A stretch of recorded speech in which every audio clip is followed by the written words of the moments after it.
Передача из Пекина окончена. До свидания.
Made an agreement with God to live circumcised and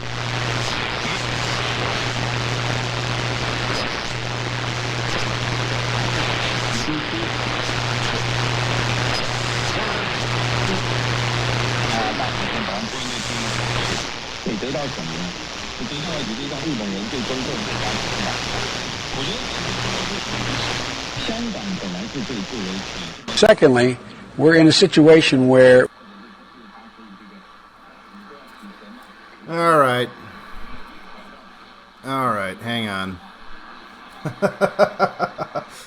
Okay, getting a little bit of a late start today. Let me fix this. Oh, all right.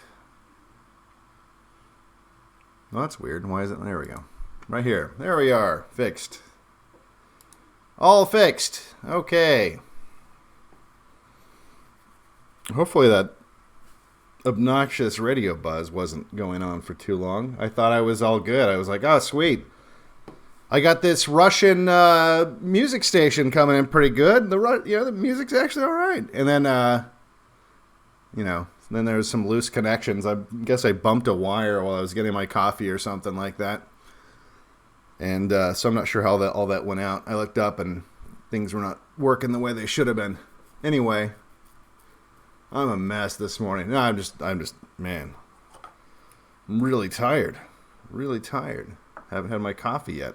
Haven't woken up. My addiction to caffeine is real. Very real. So, today is December 7th. A day that will live on for infamy. Or in infamy, I think, right?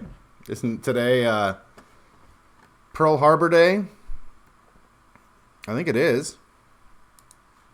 I'm going to look that up. Pearl Harbor Day.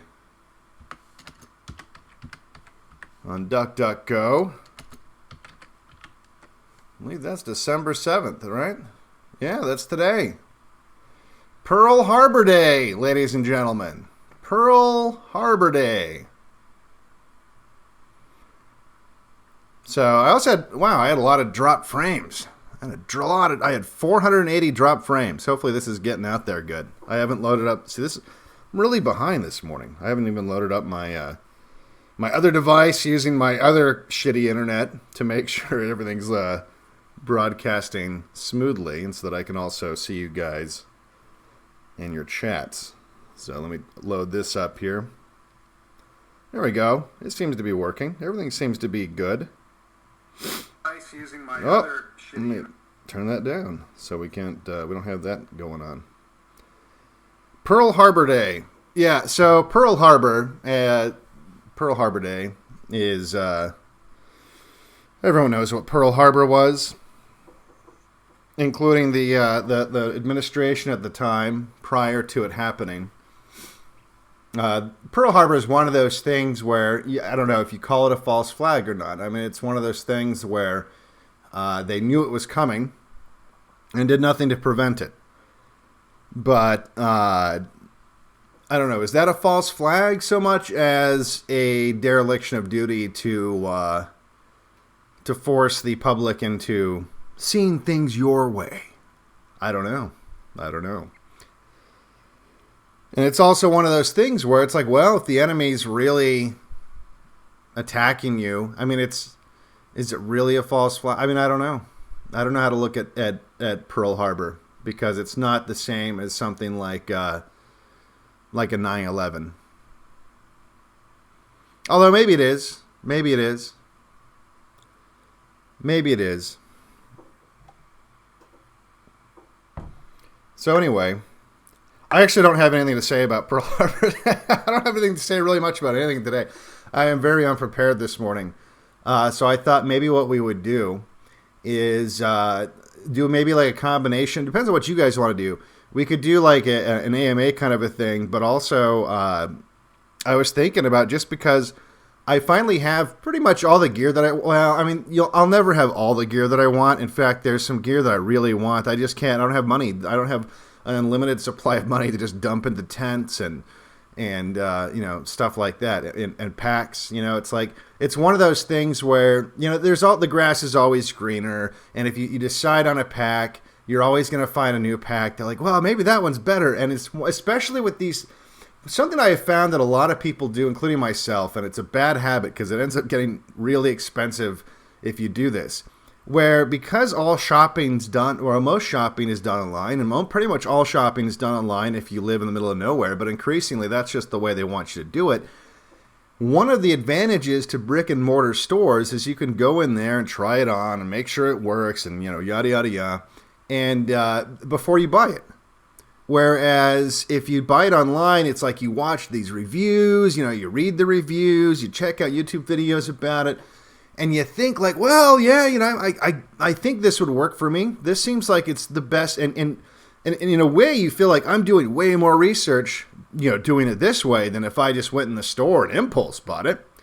But then it shows up, and there's, it's something about it is totally unexpected, Like if it's clothing, it fits weird, or like maybe something's not as big as it looked in the pictures, or it's bigger than it looked in the pictures, or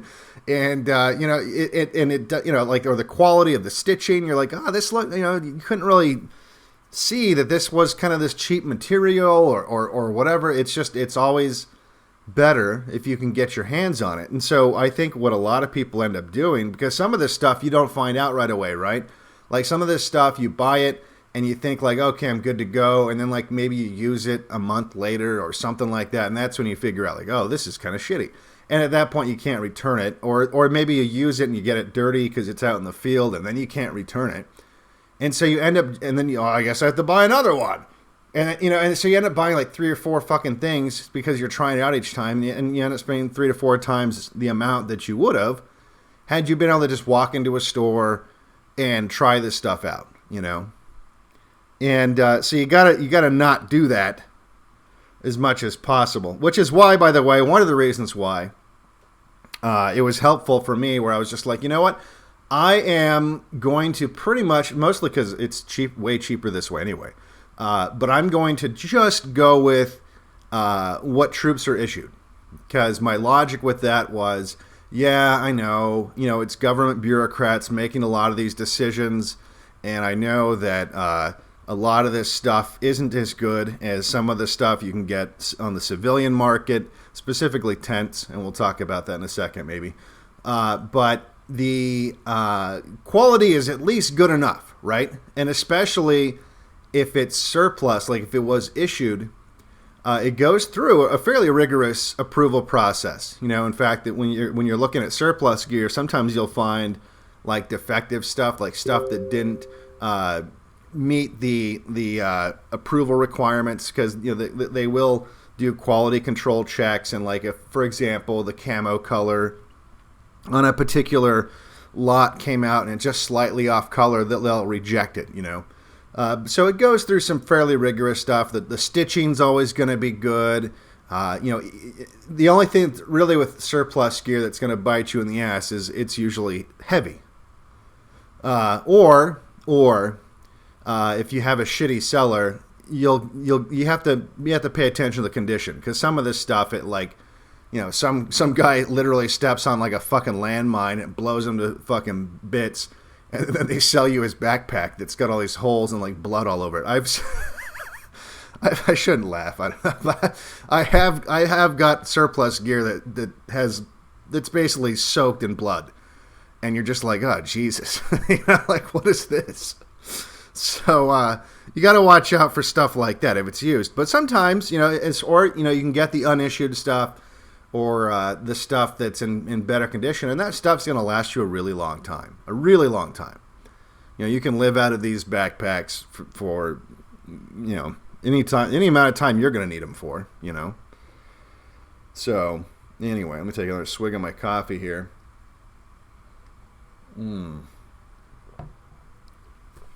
Crappy instant coffee. Instant coffee with a very big cancer warning on it. I mean, I didn't take it too seriously because it was a California cancer warning. You know, one of those things where California has decided that something gives you cancer, and so if you want to sell your crap in California, you have to put a giant label on it. Does that actually mean it causes cancer? I don't know. I don't trust California. So it's like, I don't know. Maybe that, for all I know, this means it's better for me. I mean, if California is telling me not to do something, maybe this gives me superpowers. California. On total lockdown right now. I'd like to see how much enforcement is involved with that. But California, the entire state, is on total lockdown now, unless you're essential. And how that's determined, of course, nobody knows. Apparently film crews are essential. I think everyone's seen that. If not, maybe I'll play the video. The woman that was in, I believe she's in L.A., and Gavin Newsom and his cronies have shut down her outdoor patio area, but then literally like a day or two later, let a film crew set up a huge outdoor craft services center, like in her parking lot. You know, essentially the exact same thing, but because that's something that's being funded by a billionaire, that's okay. Because as we all know, businesses funded by billionaires cannot spread COVID. It's only small businesses that can spread COVID. That's if I've learned anything about the shutdowns and the way that they determine whether or not you're essential, it's that billionaires are really good at running businesses incapable of spreading disease, and that peasants just are not capable of having businesses that do that, because, you know, unfortunately, COVID is part of the white patriarchy. You know, it targets the poor people. You know, it's targeting minorities and blacks, although it's also just like the white patriarchy. It's afraid of blacks. So if blacks, you know, actually, if they riot, then all of a sudden COVID's like, oh, scary black people. I'm not going to spread there. So you don't have to worry so much when that happens. If you haven't seen the video, I don't know, I think I've got it. Let me see if I've got it here. If I've got it, I'll play it. But it's just, this is the kind of thing that really illustrates what this shit's really about. Yep, here it is. All right, I'll open it. Let's see here.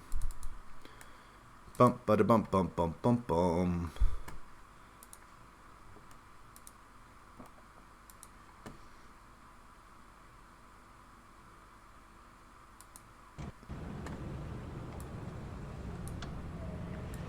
So this is my place, the Pineapple Hill Grill and Saloon. If you go to my page, you can see all the work I did for outdoor dining, for tables being 7 feet apart. And I come in today because I'm organizing a protest, and I came in to get stuff for that.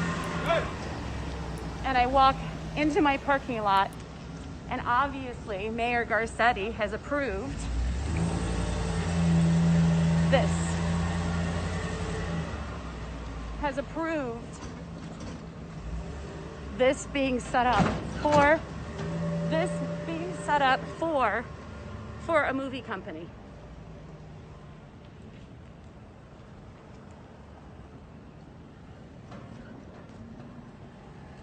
I'm losing everything. Everything I own is being taken away from me. And they set up a movie company right next to my outdoor patio, which is right over here.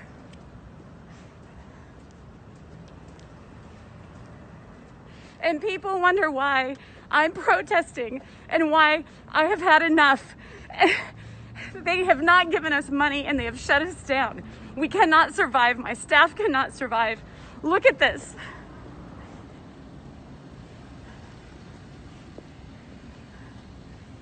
Tell me that this is dangerous, but right next to me as a slap in my face,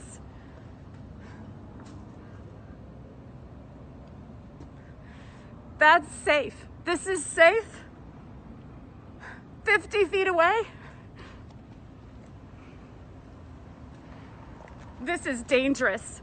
Mayor Garcetti and Gavin Newsom is responsible for every single person that doesn't have unemployment, that does not have a job, and all the businesses that are going under. And we need your help. We need somebody to do something about this.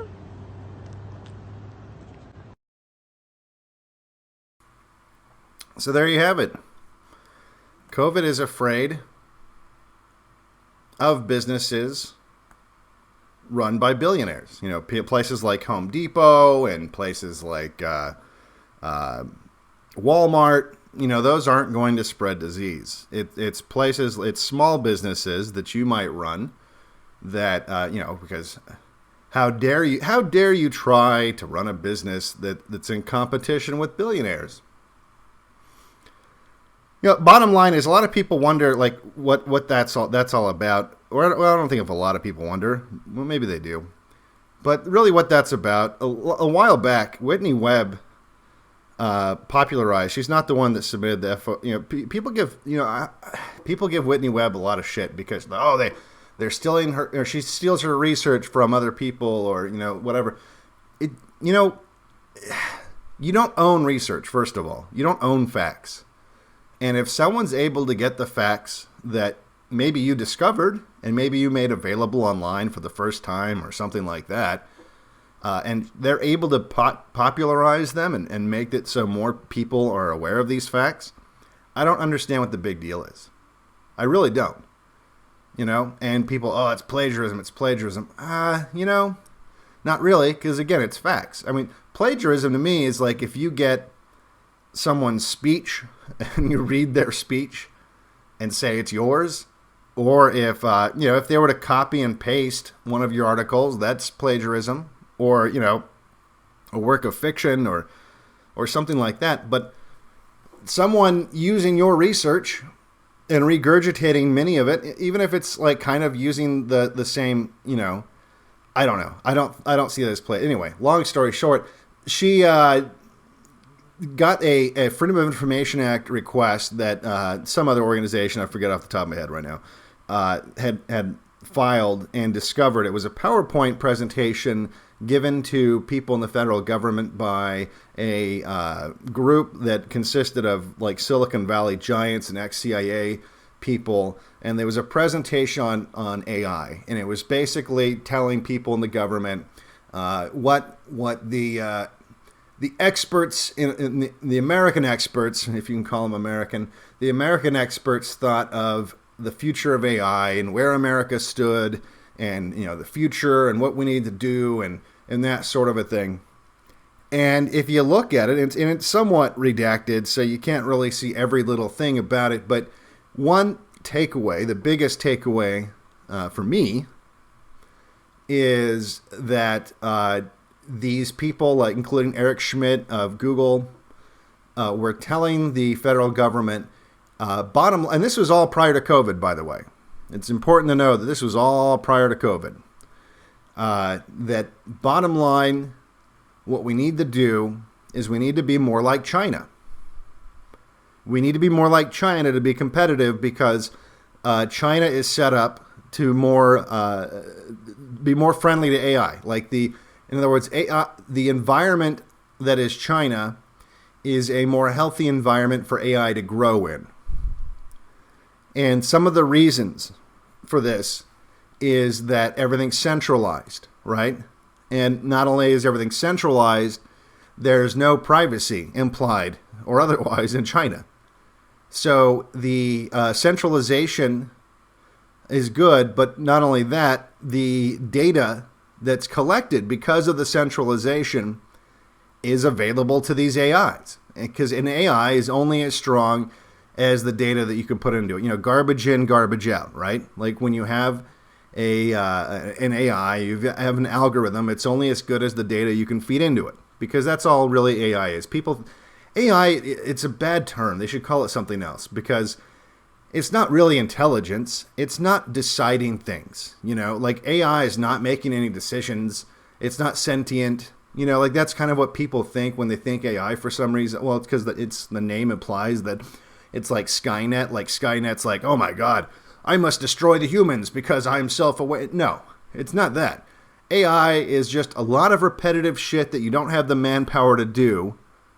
But it's stuff that you could do if you had like a warehouse full of smart people to do really repetitive shit and then write reports. You know, that's what it is, right? Like an AI, for example, can analyze the flight path of every airplane flying around in the skies by using, you know, the data that's available.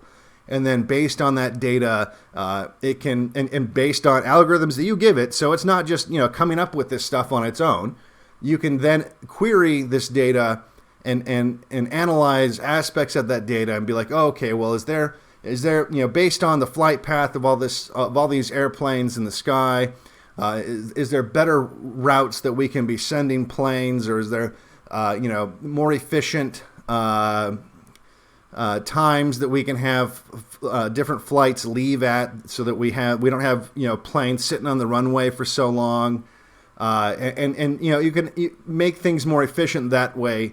But again, like AI is not deciding all this. It's not like AI is looking at all the flight schedules and the flight paths and saying, I have determined that a more efficient way of airplanes taking off would be if you did this. Like it doesn't decide anything. You have to ask it what and in fact, not only do you have to ask the questions, you have to determine the way it's going to analyze the data and everything. You have to do everything. It's not AI.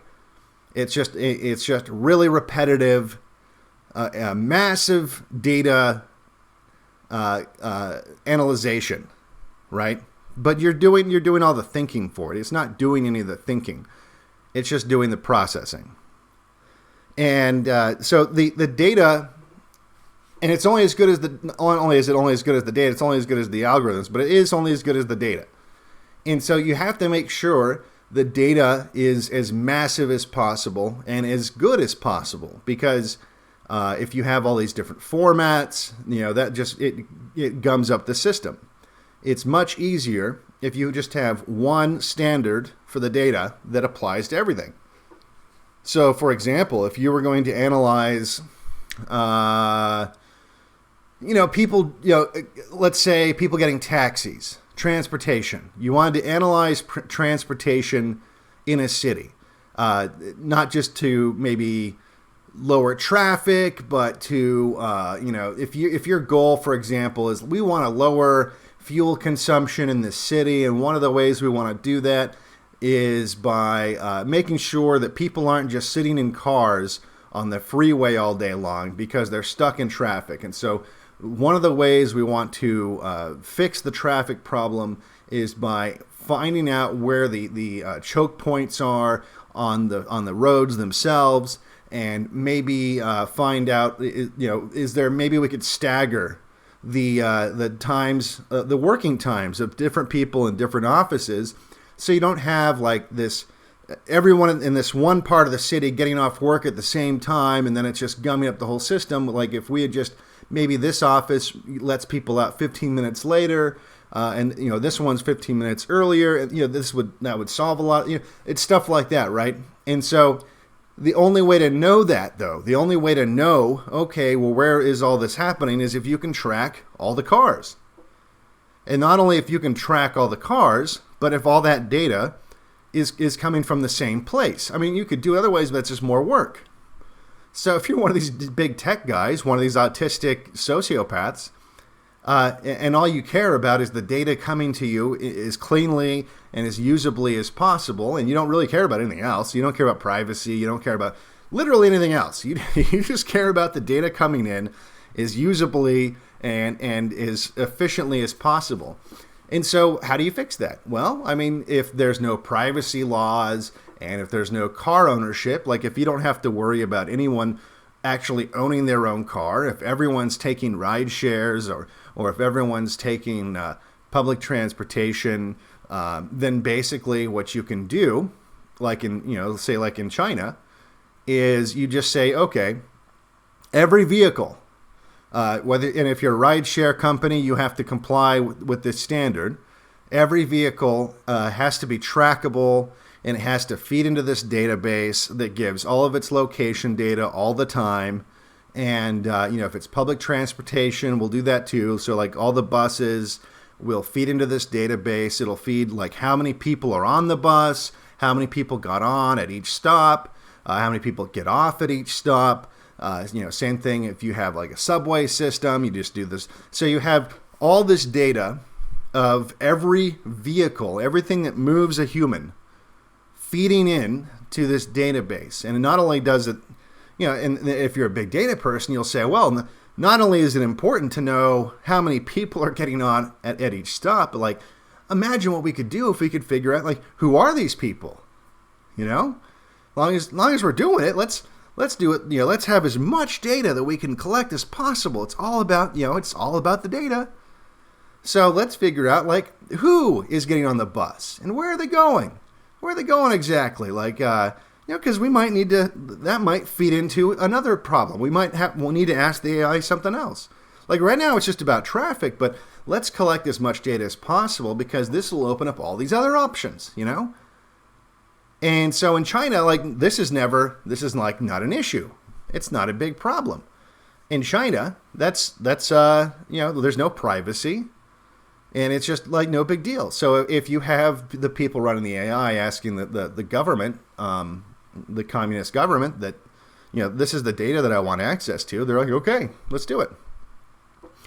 So in these Freedom of Information Act request documents, the big data people, the people like Eric Schmidt and the ex-CIA people, they said, look, some of the things getting in the way of us running this kind of AI, this kind of a system that we need to do because China's going to do it. If we don't do it, China's going to do it first.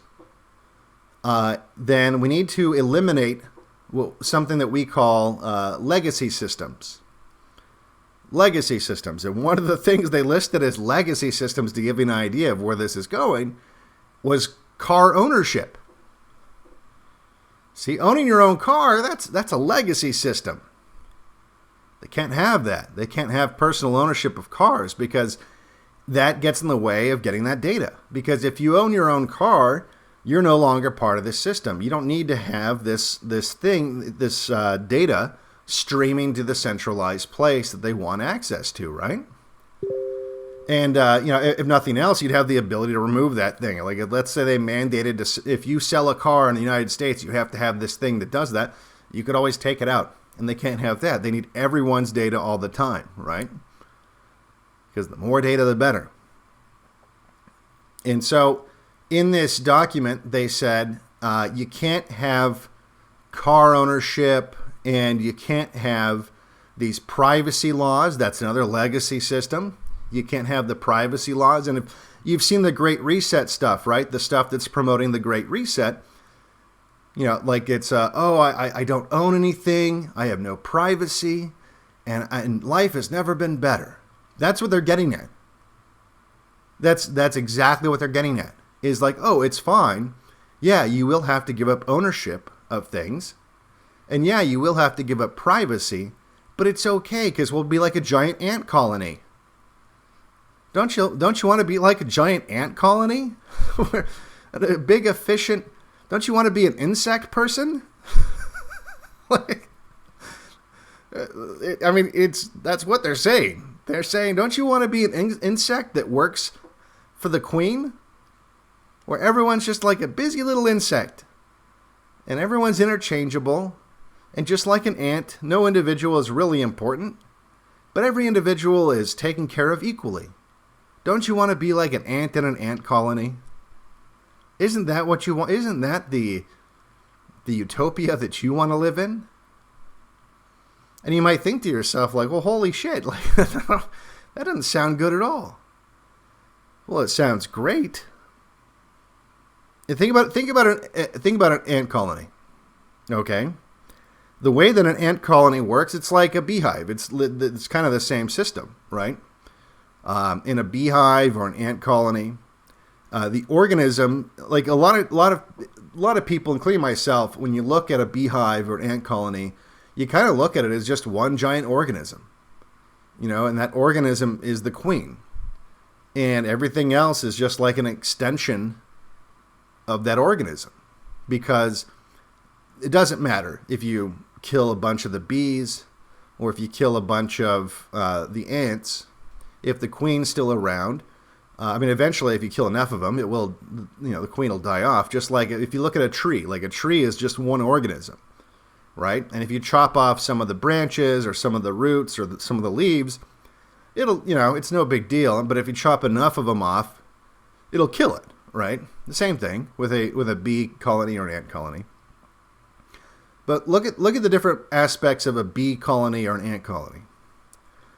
Inside a beehive, you've got different kinds of bees. Most of the bees and most of the ants in an ant colony are the workers. Well, that's you. Okay, that's you. It's not them. This is why they like it. It's not them. That's you. Now, let's look at some other aspects of an ant colony or a beehive. You got the drones. Now, that's a lot of them. It's a lot of them. Now, how does a drone live? Well, in a beehive, drones kind of just chill out. They don't do much of anything. They don't do much of anything. They eat the honey, and they walk around eating the honey. Sometimes they fly off to other hives and hang out there and eat their honey and come back. But they don't do anything. They don't do anything until a new colony or new beehive is going to be created, or a new queen needs to be impregnated, in which case, you know, the queen flies off on her virgin flight, and then they go up and they mate with her, and then they die, and then the queen goes and creates a new beehive, or she replaces the dead queen in the one she left from. And that's the life of a drone. Most drones don't do anything. They just hang out and do nothing. They just enjoy the honey that the worker bees have created. And the worker bees, their entire lives, are always working, always working. You see, the life of a worker bee is you're born, you get right to work. And whether that work is, well, first, I'll describe how this works. You fly out, you're a fresh, brand new bee. And you fly out and you collect pollen and you bring it back to the hive for the drones to eat and the queen to eat. You do that, you go back and forth foraging. You're always working, always working. And just like any other organism, bees are not invincible. Bees eventually get old, and one of the first things that happens is that, you know, their wings wear out, and they slowly become incapable of flight, because I mean those wings are bzzz, you know, they're flying around, you know, like eventually those wings get beat to shit and you can't fly anymore. So what happens? Well, they don't just die. They retire. The ones who can make it back to the hive when it happens, some of them just go, they do die because their wings give out while they're out in the wild and you're just dead now. And the ones that make it back to the hive and realize they can't fly anymore, they get to work in the hive. And they spend their time, feeding the queen, or moving, creating new cells, like new honeycomb for the queens, and for the new drones and the new workers, and feeding the babies, and they're nurse bees. And they do that until they die. And then when they die, other worker bees drag their body out and throw it out. And that's it. And that's your life. That's your life as a worker bee. And that's you. That's you. And the reason they're okay with this life is that's not them. Because most of them are drones. And if you're lucky, you get to be the queen. If you're the queen, you're the one that everyone protects. I would submit that we don't even know who the queen is. Maybe it's the actual queen. I doubt it. But I would submit we don't even know who the queen is. And because she's protected by the entire colony. And she lays all the eggs. And that's just what she does. She lays eggs and eats honey all day. And, basically she's the organism. She's the heart of the organism. And eventually, just because everyone's mortal, right? Eventually she dies and she's replaced by another queen. A queen that, like I said, is impregnated by the drones. So the drones, who are just laying around doing nothing, eating all the honey, are the ones that essentially decide the future of the next hive, or when the previous queen dies, they coronate the next one. Just like that's the system they want. That's the Great Reset. Right there, that's the Great Reset. They want us to be an insect colony. They want us to be insect people. Because it'll be good for them. Won't be good for you. Because worker bees have zero agency. Worker bees have zero autonomy. And you got to think of it from another point of view. A worker bee also has zero ability to survive on their own. The worker bee needs the colony.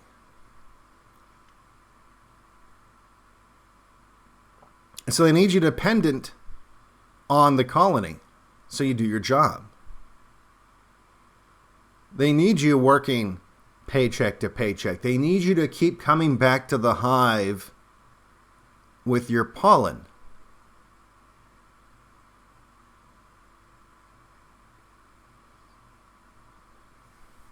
And so that is what this document revealed, was that in order to be more like insect people, we had to operate more like the Chinese.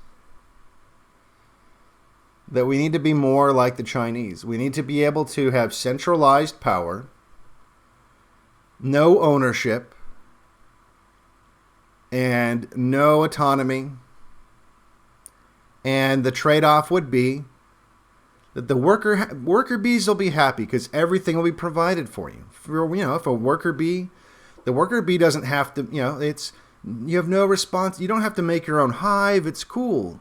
You might not even have to be the one that's making the honey. You're just going out, you're getting pollen and coming back, and you have all the honey you need, and everything's good, and everything's taken care of. You don't have to even raise your own kids. They're doing that for you. Like, everything's being done for you. All you have to do is serve your little purpose in this machine, and everything else is provided for you. And everyone's happy, right? Everyone's happy. Everyone's a happy little worker bee. And then when you die, other worker bees will just carry your carcass out of the hive and throw you on the ground, and it's the circle of life. Oh, and by the way, the genetics of the worker bees aren't the ones that get to keep going. I just noticed a Jewish star spinning around on my screen. That's interesting. I don't remember what movie this is.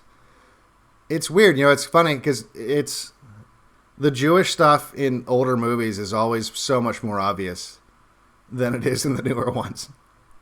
Like this movie's, I think, it's the 1920s. I don't know what year, because I forget what movie this is. I have to look.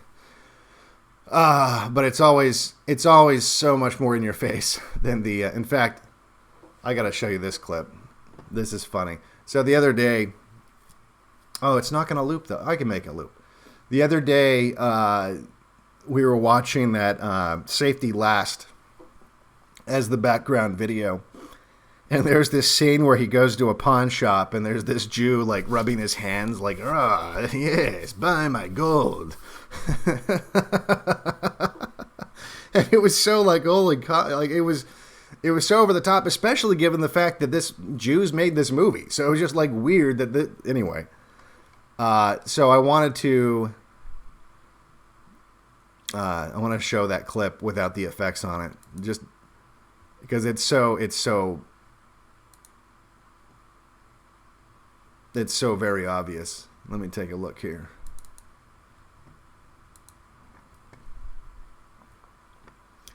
It's funny. It is funny. Here we are. There we go.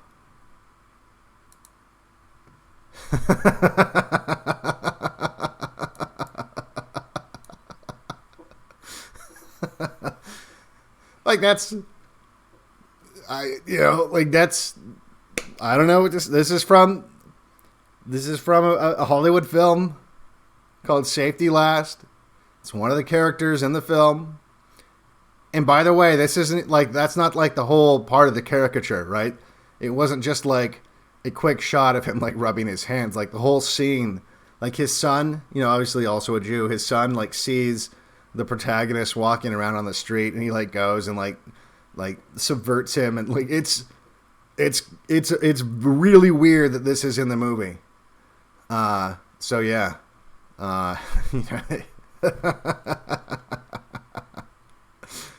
Anyway. Yeah.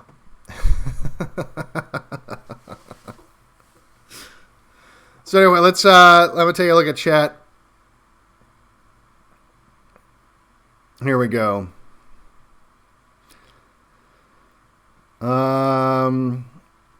Post that GIF on Twitter. Yeah, that'll get my account instantly taken down. They are not as eager anymore. They act like they are doing you a favor in almost all forms of transactions. Well, yeah. Well, here's the thing. Tikkun Olam. They think they're healing the world. They really do. I was talking to a friend of mine yesterday, and she was saying like, "Oh, I've got this friend, and they're part Jewish, and she was just describing kind of like the thought process that some people that are Jewish do, where they convince themselves, they trick themselves, they subvert themselves basically in their thinking, right? And then how it just ends up bleeding into the people around them. And I said, well, here's the problem, right? Evil does not like being in the presence of good. It does not like being in the presence of good. So even if evil is in the presence of good, and it convinces itself, to some extent, because I think everyone deep down knows, but even if you'd convince yourself on the surface level that you're good, that you're okay, that your evil ways are actually okay, like you've come up with some mental gymnastics that have allowed you to at least get through the day, sleep at night with your evil ways. If you're surrounded by good people, that doesn't last very long, because you're going to be confronted with the contrast between your behavior, your thought process, and the people around you who don't have that. And so you have to subvert the good. You have to bring it down to your level. And for example, if you're the only alcoholic at a party, and no one else is drinking, and you're getting shit-faced, and I'm sure everyone has seen this, these people get angry. They're mad. Like, oh, come on, have a drink. Why aren't you drinking? I dated this girl that was like a complete fucking mess, like a pill-popping alcoholic, and she would get enraged. And I remember I didn't realize how bad it was. I mean, I should have. But until one day she said, like, I said something about, like, oh, this is my cousin, you know, she doesn't drink or whatever. And she said, I don't trust people that don't drink. And I was like, what? Like, you don't trust people who don't get drunk? Like, it's a little weird. It's a little telling. Or another thing you might be familiar with, people that are very pro-abortion, and then you find out they've had like 10 abortions. Same thing. You know, they've maybe convinced themselves on some level that they didn't just murder 8 babies, but deep down they know, and they're reminded every time they are around someone who puts that truth in front of them. So they have to subvert that good, so they're no longer confronted with that, and they're never having to face that contrast in their lives. They're never having to see what if everything smells like shit, then nothing smells like shit. So I think that's really what's going on, is you have these people who follow a book that the entire book is basically loopholes on and excuses to be a shitty person to the Goyim. You know, the Talmud that's all it is. It's just an instruction manual on how to fuck the world over and why it's okay. Like, why it's okay to not be a good person, because we found this loophole. We've come up with these mental gymnastics to make you feel okay about it. But that only takes you so far. That only makes you kind of okay with it if everyone else agrees. Because if you're surrounded by people that are saying, no, that's not cool, then it's always being challenged, right? This little reality you've created for yourself in your mind is always being challenged. And so you necessarily have to subvert everyone around you, so you stop being challenged and you stop having to rationally think about this mental gymnastics excuse that you've come up with in your mind to avoid the fact that you are out of sync with God. And so that's really what it comes down to. That's really what it is. When people want to know, like, why do they subvert? That's why. There's more reasons, but I think that's like the cycle. I think that's the driving force, right? I think that's really why the average, you might see this from the average follower of the Talmud, you know, like someone that just comes from that culture, right? Where it's not like they have like some plan. It's not like, oh, we must bring down the West. You know, like I think there's some people higher up that's exactly what they're thinking. I mean, they say it. You know, everyone's seen the videos, and if you haven't, all you have to do is go to like Adam Green's No More News channel and on BitChute, I guess now, and there's like montages of rabbis saying exactly that. You know, it's not like none of them are thinking that, but I think when you get down to lower levels, they're obviously not thinking that. You know, they're not like, oh, let's bring down the West.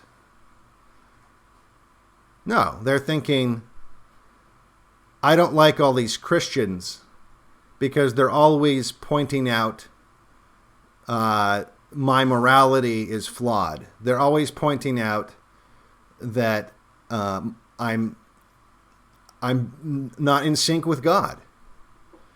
And so what they have to do is defile those Christians. They have to subvert those Christians so that they know, and Muslims too, so that you no longer have that that challenge to your flawed morality. Because if your morality was superior, that'd be fine. You'd be okay being surrounded by these people. In fact, you would feel morally superior all the time. You wouldn't feel like you had to convince them that you were right, because you would just know you're right. In the same way, if you're a beautiful woman and you walk into a crowd, you don't have to convince anyone that you're a beautiful woman. Everyone just knows you're a beautiful woman. Right? It's like I've said, like, beware of people that have to keep telling you how smart they are, because it's the same thing. If you're smart, then everyone knows you're smart. You don't have to keep telling everyone how smart you are, because it's like the beautiful woman doesn't have to keep telling everyone how beautiful she is. It's just apparent. And just like the Jew doesn't have to keep telling everyone that they're superior. And by the way, this applies to some Christians too, because you'll see Christians do this. You'll see Christians that have to keep telling you like how you're going to hell and how much better they are and more moral they are than you. Well, then you know automatically that they're not. You know automatically that they're not. They're hypocrites. They feel insecure about their piety. And so they have to constantly remind you, because really what they're doing is trying to convince themselves. You know, anyone who keeps trying to reinforce something that should be obvious over and over and over again, whether it's, you know, how righteous they are, or how beautiful they are, or how smart they are, they're not trying to convince you. They're trying to convince themselves. So that's I think that's basically the what's going on there. Okay, let's take a look at chat. Adam is still on DLive. Yes, Adam is still on DLive. By the way, I've had a lot of people message me on different platforms, and they're saying stuff like, "How come you haven't made a video in a while?" Well, first of all, I was timed out on YouTube. I think the timeout's over now. But second of all, I've been making videos. Well, I mean, I'm not making videos, but I've been streaming almost daily on DLive, and they're like, how come you're not making any content? It's like, I am every day, every morning. And no, I'm not uploading all of them to BitChute. I might upload one if I think it's like, oh, this one's pretty good, and this would be good. But no, I've already talked about this. This is either you're here for it or you're not. You know, and the replays are up for 3 days. You got 3 days. But yeah, I mean, either like this isn't like this isn't scripted. Like today, I didn't even know what I was going to talk about, and I wasn't even sure if I should stream, because I was like, I don't even know what, you know, should I even stream? I don't have anything to talk about.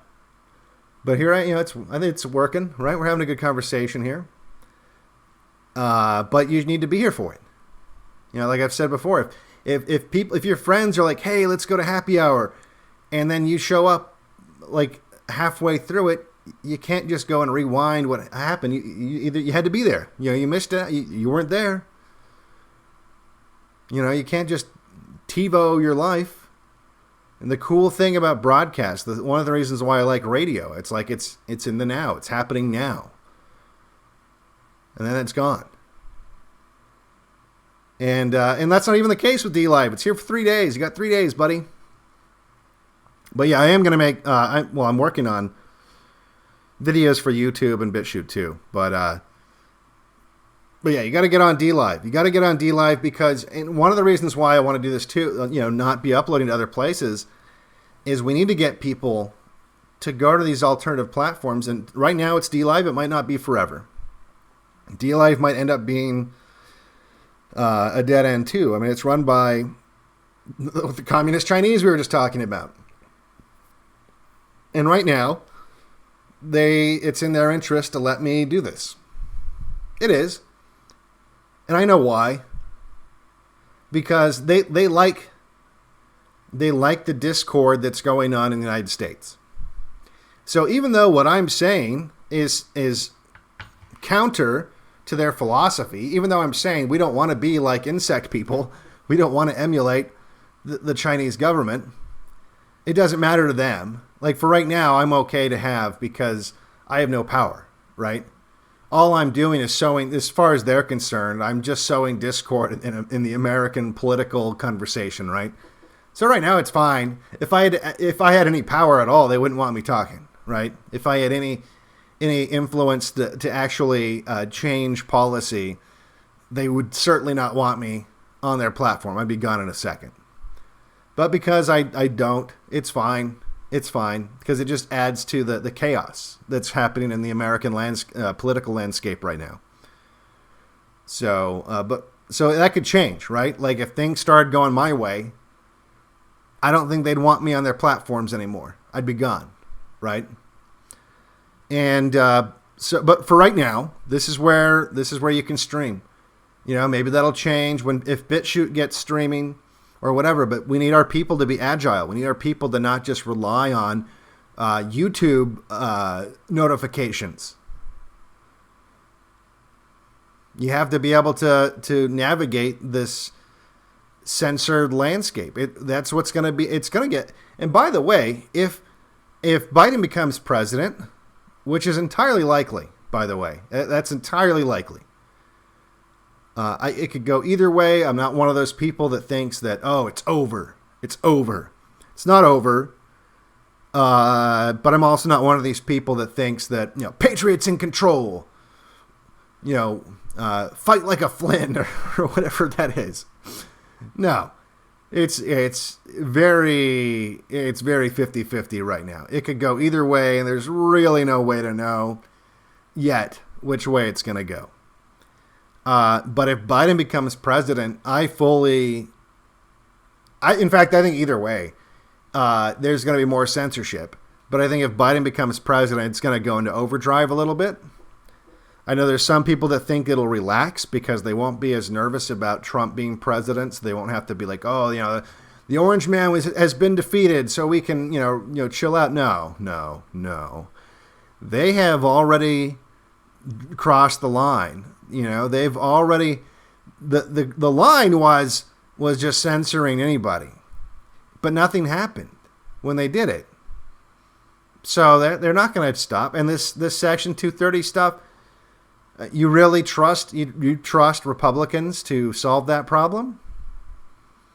They're not going to solve that problem. In fact, there's a really good chance they make it worse with whatever they come up with, if they come up with anything. There's a really good chance whatever they do makes it worse because they don't want to get rid of censorship. So we are going to have, either way, there's going to be more censorship. It's not a matter of if, it's a matter of how much. So you got to get used to it. I mean, we've talked about it potentially it could end up we're literally listening on shortwave.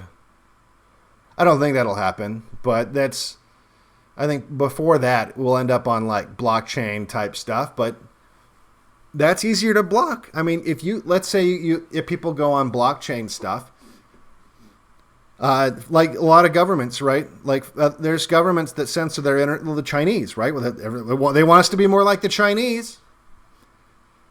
So the Chinese censors parts of their internet. And what you could do if you made a blockchain solution, you could just close the ports that uses. You could just block that traffic. So just decentralizing isn't enough because you can't decentralize it in a way that's unstoppable. Nothing is unstoppable if it's going through physical wires where you control the traffic, and every government does. Every government controls the internet traffic in their country. Now, to some extent, they also control the airwaves, right? But we've talked about that too. It's a harder thing. It's not impossible. It's a harder thing to accomplish blocking radio waves flying all over the atmosphere than it is to stop and block traffic that's going through a wire that you have in your hand, you know? So there might come I don't know. I don't think so. But there might come a time where you have to go outside the internet. And we need people to be, at the very least, you got to be able to switch websites. And I get it. Trust me, it's hard. I hate having to keep learning all these new fucking platforms and having to upload and creating all these new accounts, and like it's annoying as shit. In fact, if you want to make something that would be helpful, and you're good at coding this sort of thing, it might even be one thing that would be useful is someone to create a hub for all this stuff. Like you could create a one-stop website that maintains, that embeds maybe even the content from, like, let's say you subscribe to Blackpilled on this website, and then regardless of what platform I end up on, for whatever reason, it just keeps updating the content on one page. And all you have to do is go to that page, and it doesn't matter where it's originating from, whether it's pulling it out of a DLive replay or a BitChute embed or YouTube or whatever. It's just you always have a subscription feed with notifications from this one website. And that same website could also update the, like if your Twitter accounts get banned, and people make a new Twitter account, it just updates that. Like, oh, okay, well now you can follow him at this Twitter name. And now that maybe that'll backfire, right? Because the ADL and stuff like that would just follow it and hunt you down. I don't know. Maybe because it makes it easier for them too. But in the meantime, you got to be good at this. You got to be agile. All right, let's take a look at chat here. DLive backwards is evil D. Yeah, well, it is what it is. Social credit scores and multipass. Yes. Multipass. There will be multipass. There will be multipass. That's already happening. So already right now what we're having is airlines. Airlines are saying that they're creating databases for people to to prove that they've either got the vaccine or they have the antibodies or whatever before you can fly internationally. I mean, that's already been. And look, like, just build your own international airline. You know what I mean? There's no escaping this, and that's how governments are. See, that's the shit thing about all this stuff, is that's how governments are getting around their own constitutions. Is they've allowed these monopolies to become so powerful that they no longer operate under the principles of the free market. They operate as a corporatocracy. There's no competition, right? So there's no airline that says, "Oh, we're not going to do that." No, and the other thing too, by the way, all of these airlines have received enough public funding to stay in business that they might as well be government agencies. I don't think people realize how much fucking money that airlines have received just to stick around.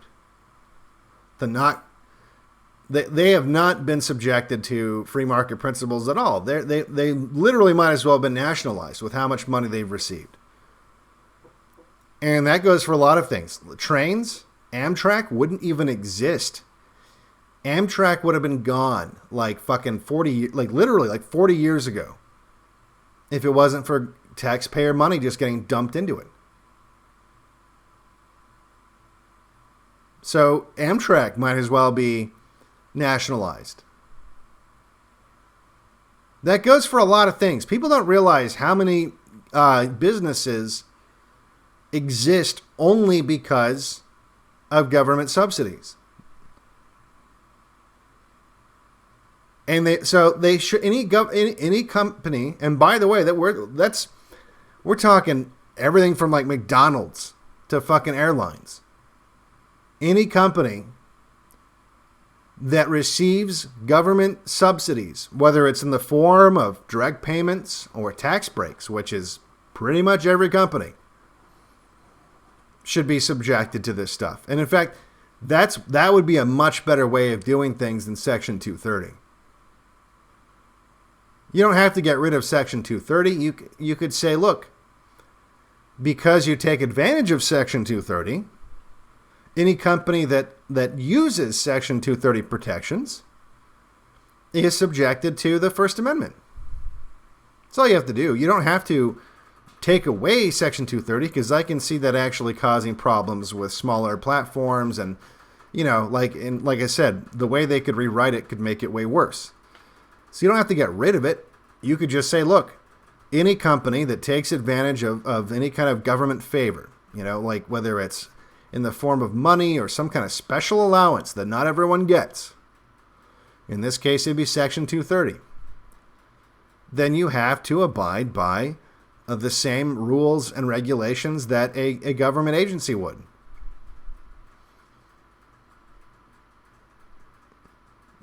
Problem solved. Problem solved. But they won't do that. They won't do that because the whole point of this is they want to be able to hide behind a private company.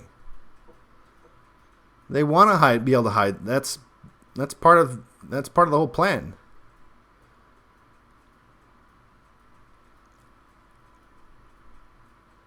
So anyway, let's take a look at chat. We have power numbers. We can wake up more people. No, it doesn't matter. People aren't going to do anything. I hate to hate to burst your bubble. Yeah, people could rise up and do stuff, but I'm sorry. There's not. In fact, there's a lot of people telling you not to do that.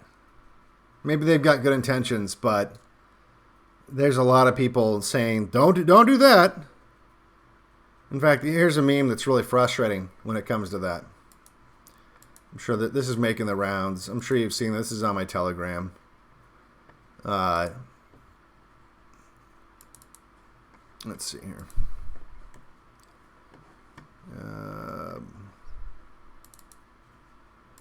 I don't know why the... let's put this up.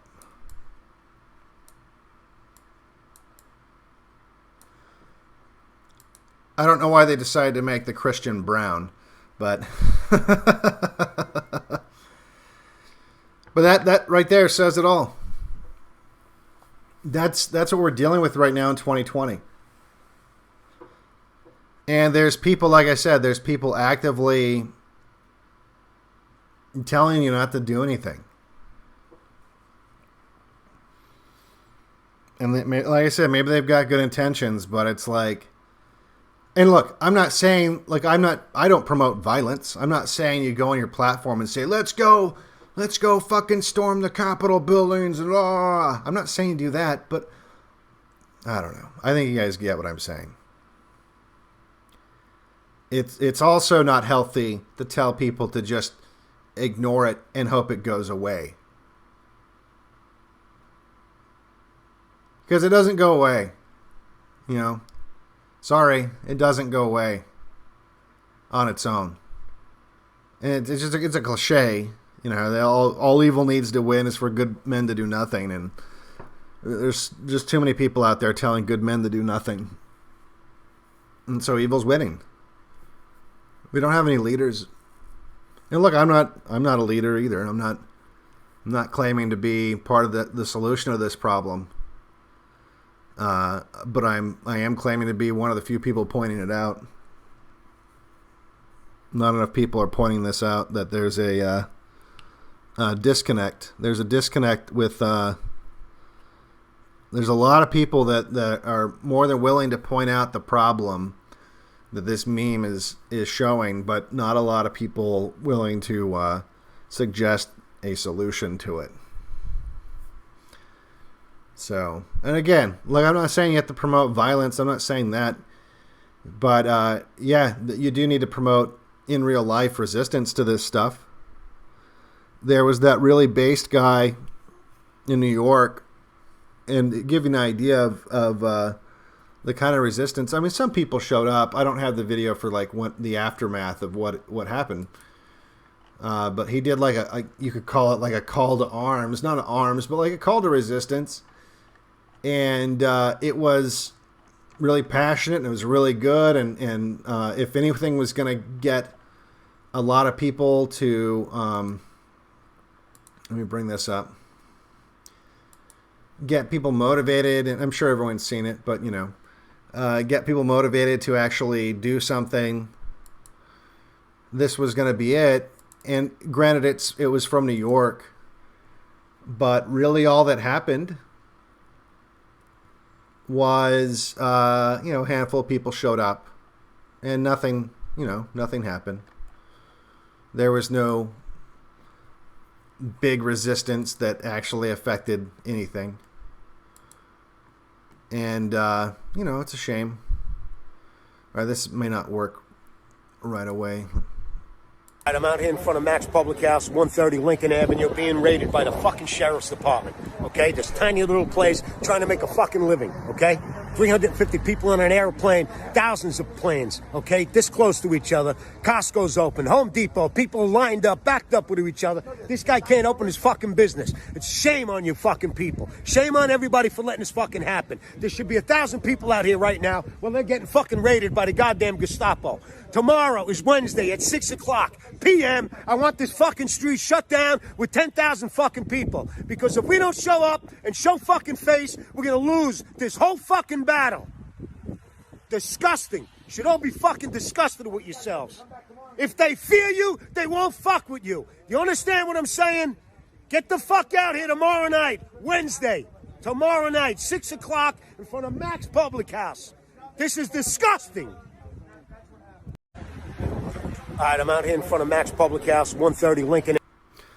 So that's the thing is that was just some guy, That's not a guy that's got a huge platform, and he might have a platform. I'm not familiar with this guy. That's what I'm saying. Like, he's not big enough for me to even know who he is. So if he has a platform, it's not very big. But that's the thing is we need to have more people, and this maybe includes myself.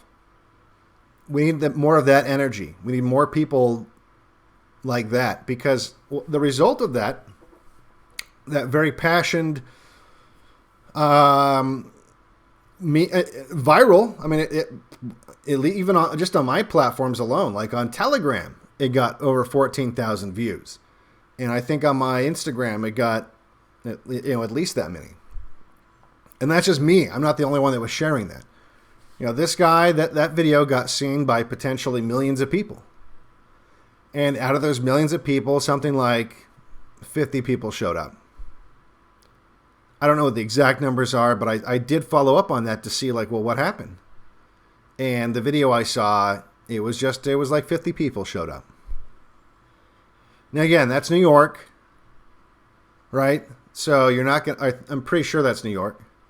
You're not going to have a bunch of people show up everywhere, right? You're kind of limited to the response that you would get in New York is not going to be the same response that you would get, even like in Dallas or Phoenix or Boise, maybe. I don't know. See, it's hard to even think of like based cities. There's not really based cities. But we need more of that. We need more people. Well, and like I said, maybe this includes me too. And maybe this is why I think, like I said, this next year I need to start doing things in real life, activism in real life. Which is not my strength. That's not my strength. Some people have that ability to organize and do that kind of stuff. Build communities and things like that. That's not my strength. It's never been my strength. I've done some things, like I've directed small projects where like the entire crew and cast was volunteer, and I made it happen.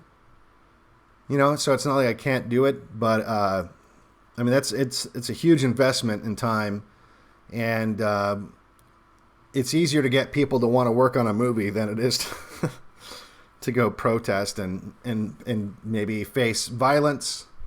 Like if you say, hey, we're gonna go shoot a movie, we're gonna it'll be fun, and we're gonna go to this park and whatever. People do it, and they might even not be that helpful, but they want to be a part of it, right? So they can at least take a selfie while they're standing in front of a bunch of film equipment and be like, I'm making a movie, you know, it's a cool thing, right? And maybe you're going to get some people like that want to show up and demonstrate, but if they think that they might get arrested or beat up or something like that, not as willing to participate in situations like that. So it's a little more difficult, and that's part of the problem too. You know, that's part of this problem.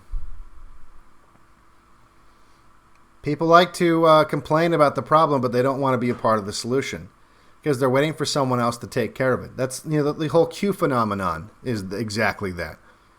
They all recognize the problem. The Q people see the problem. I mean, some of them see problems that are exaggerated or don't even exist, but they see, at the very least, they see the real problems, or most of them. I mean, there's some gaping holes in that theory, right? You know, the whole save Israel for last thing. But they do see at least some of the problems. It's just that their solution is Superman's going to fix it. People are totally comfortable doing that. And look how big that movement got. And that's part of why. The reason why that movement has gone off the rails in popularity is the solution is, and therefore do nothing. Pretty easy to trust a plan, and that's low investment right there, and big payoff. You know, like in fact that's the thing. It's easier to get people to invest in a scam than it is to get them to invest in a real investment, because real investments usually don't pay off that well, right?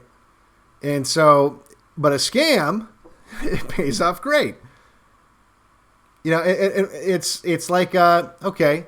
Perfect example. I was looking for this tent online, and I found this website that was selling it for like half the price of anywhere I'd seen it anywhere else. And it was like a tent that I was on the fence about getting, and I was like, "Oh, that price! I'll fucking buy 2 of them." But then I was like, "Wait, hold on, slow down. This price is too low. Something's up." And I've never heard of this website before. And it's looking a little scammy. And I did some research and didn't find anyone outright saying it was a scam, but there were a couple other people going, I don't know if I should have bought from there. And this was recent because the website literally just popped up like a month ago. That was the other red flag. Like, okay, there's this new website. It's only like a month old, and there's already people saying like, yeah, I bought something from it and I haven't got anything yet. And I was like, okay, I'm not gonna fucking buy it from this. But that's the thing is, if I'd just been an NPC or someone with low impulse control, I would have just been like, yeah, fuck yeah. Because it's low investment, high payoff. And so that's the problem, is the Q movement is easy to grow it, make it huge, because it's low investment, high payoff. But if you're trying to get a movement that's actually going to get anything done, it's high investment. And honestly, right now, and for the foreseeable future, it might be low payoff. Might not really get very far because it's long term, right? But that's the same. The opposition, they just happen to be at a point in history where all their hard work is finally paying off. Okay? They've had the low or the high investment, low payoff for decades. It's not like they're just the communists started winning overnight. This has been like a long, slow march to victory. And they also, because it's high investment, low payoff, they've had to rely on the funding from people like George Soros. Because it's so high investment, they have to pay people to do it professionally. Something that the right doesn't do.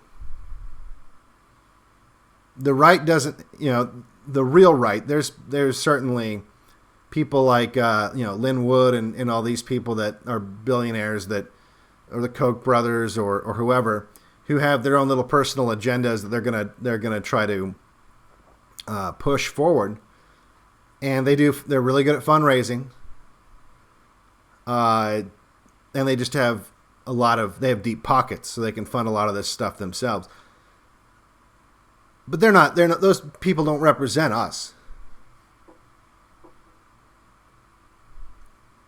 Because you can't be, I've said this again and again, we will never have a billionaire backer because our ideals would prevent them from being a billionaire. You don't get to be a billionaire by being a good person. What exactly, what message do you think the Bible was putting forth by saying it's easier for a camel to go through an eye of a needle than a rich man to go into heaven? Well, think about that literally. It's impossible for a camel to go through an eye of a needle. Have you ever heard of a camel going through the eye of a needle? For those of you who don't know, because it's 2020, I guess people don't know what an eye of a needle is anymore. The eye of a needle, if you get a needle, like a sewing needle, there's a little tiny fucking hole in the needle on one side that you thread the thread through. So when you're sewing, it takes the thread with it, right? So it's like a pinhole. So there's never been a camel in the history of the universe that has ever passed through a pinhole. It's impossible. What that passage is literally saying is rich people can't go to heaven. It's literally saying that. So when you deify rich people like Trump, like Lynn Wood, you're deifying people that the Bible has explicitly said will not go to heaven. I want you to think about that. The Bible has explicitly said Trump isn't going to heaven. It said that.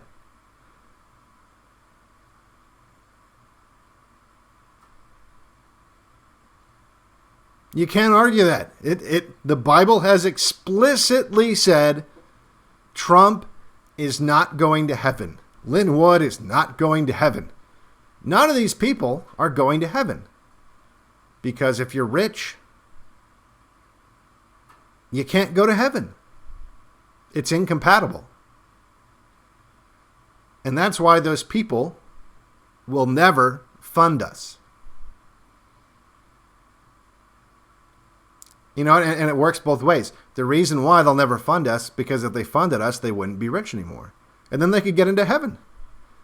If they used their wealth to fund us, and people I'm not saying they give all their money to me. They don't need to make me rich. I want to go to heaven.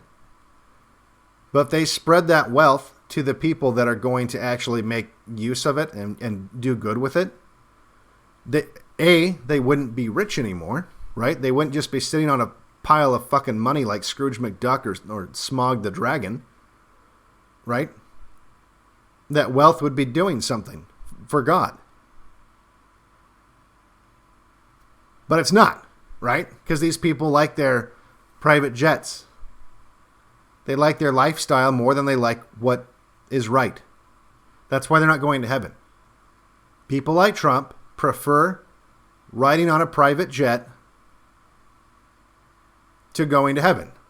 And that's what it boils down to. He would rather have the lifestyle of a rich man than to go to heaven. Because if he didn't, it'd be easy. Like, you wouldn't need to have the luxuries that he has. He could still be a powerful person. I'm not saying he would give up his ownership of his empire. You could still do all that stuff. It's just that the money that you're spending on like fucking solid gold dildos or whatever the fuck these people buy, if you were to spend that on something that's going to do good for your people, you wouldn't be a wealthy man anymore, but you'd get into heaven, right? So these people will never, ever, ever, ever, ever fund us. Ever. Never. Never, ever. And this is also why I've said never trust people that come from real money. Never. Never. The Bible's very explicit. Very explicit. So if you call yourself a Christian, I'd love to hear your fucking argument.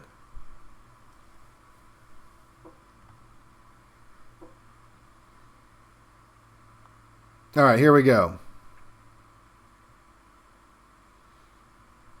No. Okay, nothing prevents rich people from going to heaven. It's just more challenging. Okay, nothing prevents a camel from going through an eye of a needle. Show me a camel that's ever gone through an eye of a needle. It's just more challenging. I would just have to build a Honey, I Shrunk the Kids machine that shrinks down a camel. Yeah, fuck you, dude. Stop being a little pussy. Stop being a fucking pussy. Are you really simping for billionaires? Are you simping for rich people? Is that what you're doing? Listen to your fucking self. Jesus Christ, that's the problem. Nothing prevents rich people. Okay, then nothing prevents camels from going through the eye of a needle. Why don't you go do that? Tell you what, successfully make that shit happen, and then I'll believe you. Success, because it's easier, by the way. It should be easy, because according to the Bible, it's easier for a camel to go through the eye of a needle. It's easier. So I'll tell you what, you do that, and then I'll believe it's possible. I'll believe it's possible that a rich person goes to heaven. But if you're a Christian, and look, if you're not a Christian, okay, that's fine. You don't have to believe this. But if you're a Christian, it's impossible. Until you show me a camel going through a fucking eye of a needle, you can't be rich and get into heaven. It's pretty explicit. It's pretty fucking explicit.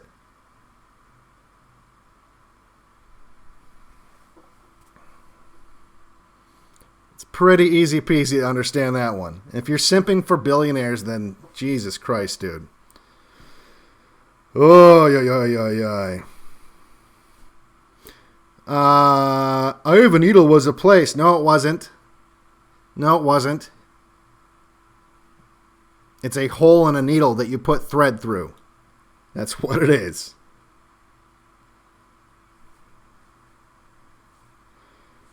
Let's see here. It was not a metaphor. This is just evangelical coping. No, you're right. It is a metaphor, but it works.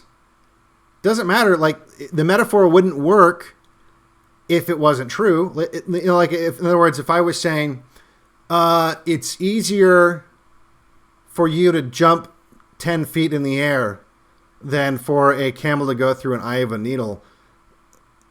That's not true. I mean, people can jump 10 feet in the air. I mean, it's hard, but or maybe not 10 feet.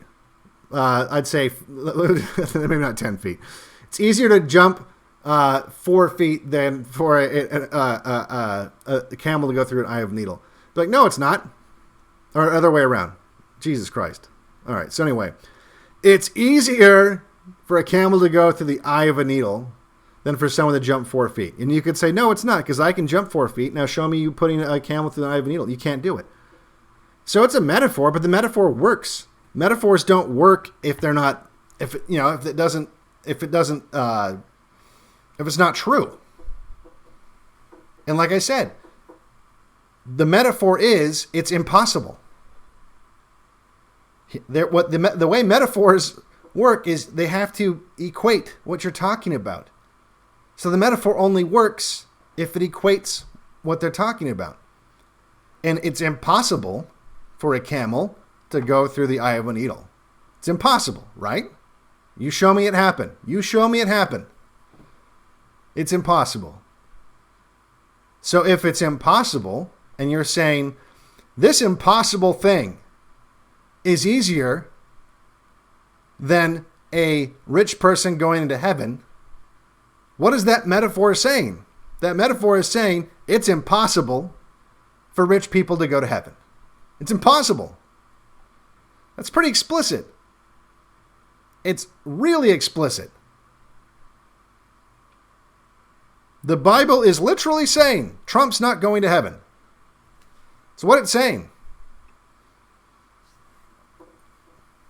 George Soros isn't going to heaven. The Queen is not going to heaven. None of these people are going to heaven. Because you can't. Because if you have that kind of money, if you have the money to just stack up like Scrooge McDuck and you're not using it for good, then you're doing evil by not acting.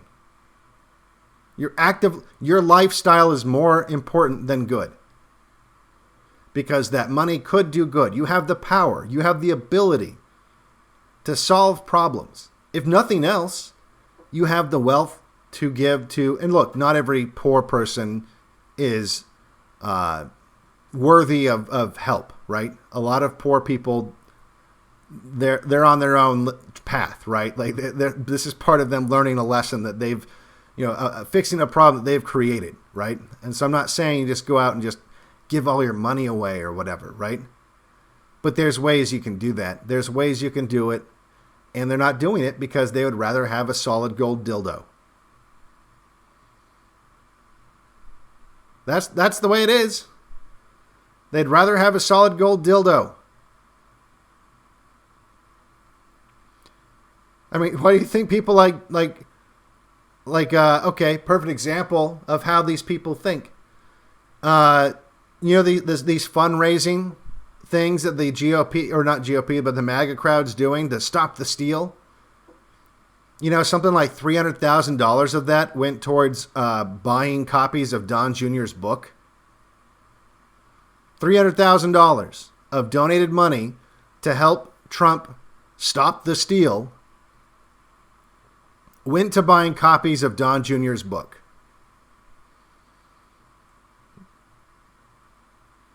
In other words, it's money laundering money to Don Jr. Bet you didn't know that. And that's just one example out of thousands at least. That if you look at where this money is going, that's you know how many of these people are fucking grifters? Almost all of them. Almost all of them.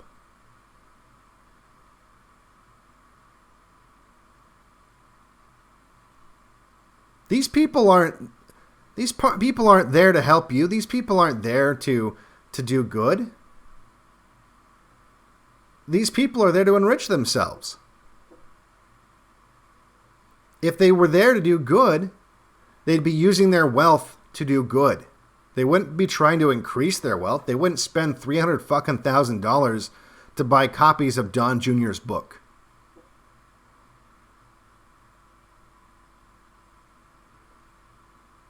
This fantasy that so many MAGA people have, that Trump's the God Emperor and he's sent by God, and that awful fucking meme of like Jesus standing behind Trump, that literally is blasphemy, is just fucking pathetic. And it's enraging.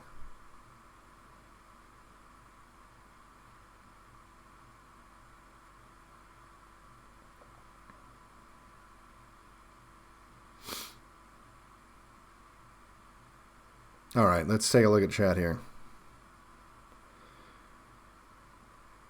I think a solid gold butt plug would be more appropriate. Yeah, well, yeah.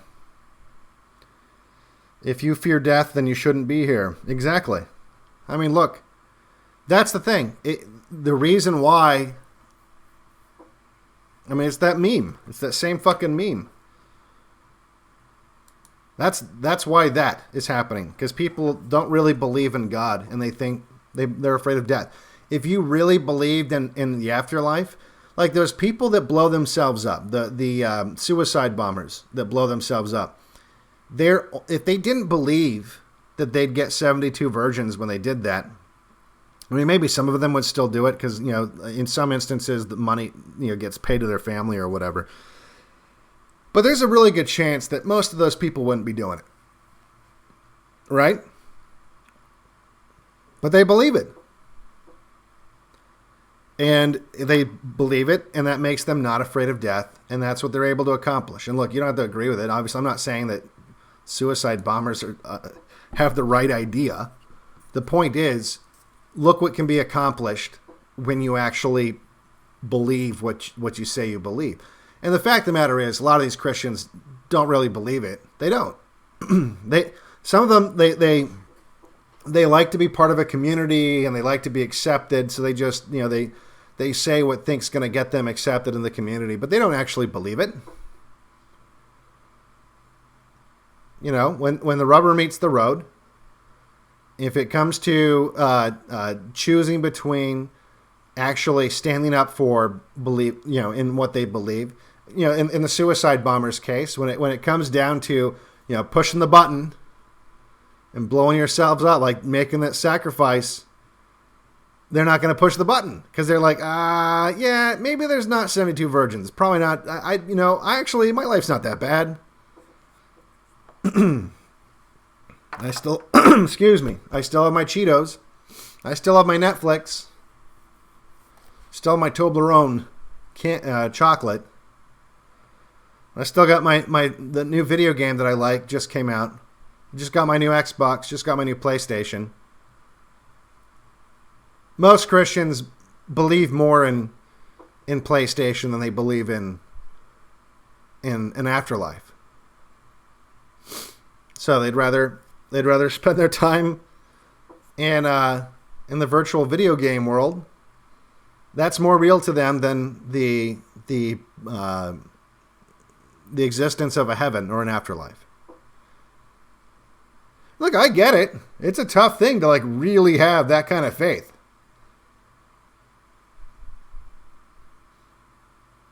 Look, I've been very open and honest about the fact that my faith is not rock solid.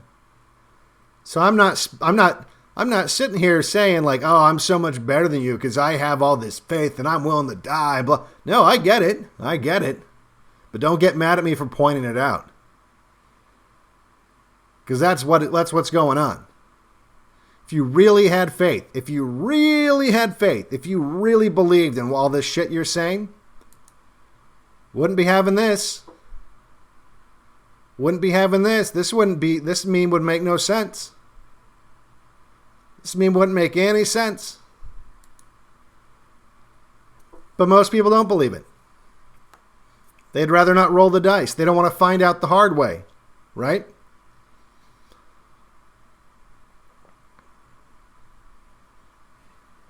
They don't really believe it.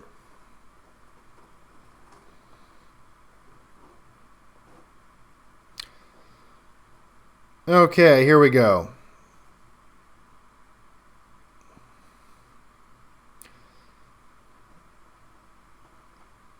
Orthodox churches are open and Catholic churches are Catholic. I don't know what you guys are arguing about. But here's the thing. This is the other thing that's annoying. Is you guys are arguing over oh, who's the best, or Orthodox or Catholics or whatever. And it doesn't matter. First of all, it doesn't matter. Okay? You're arguing about it's when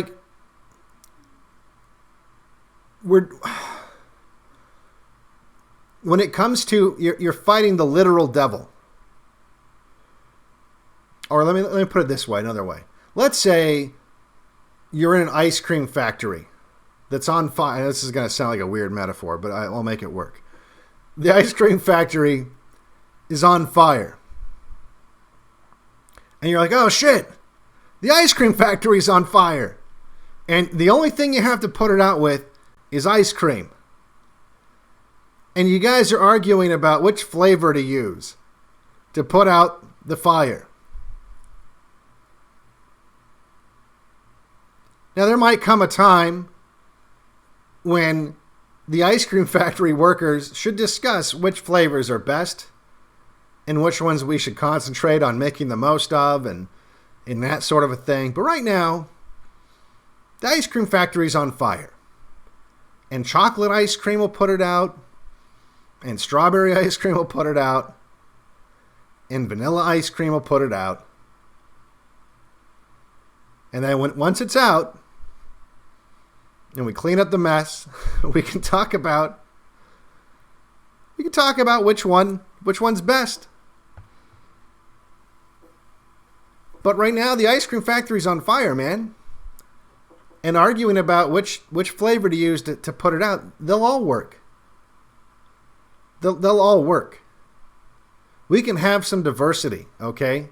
We can have, and look, I've got big problems with a lot of these groups too, you know? There's some, and if there's a fatal flaw that makes it so that they can no longer be helpful, like in other words, if one of the flavors, for example, has gasoline in it, then yeah, we can't use that flavor to put the fire out.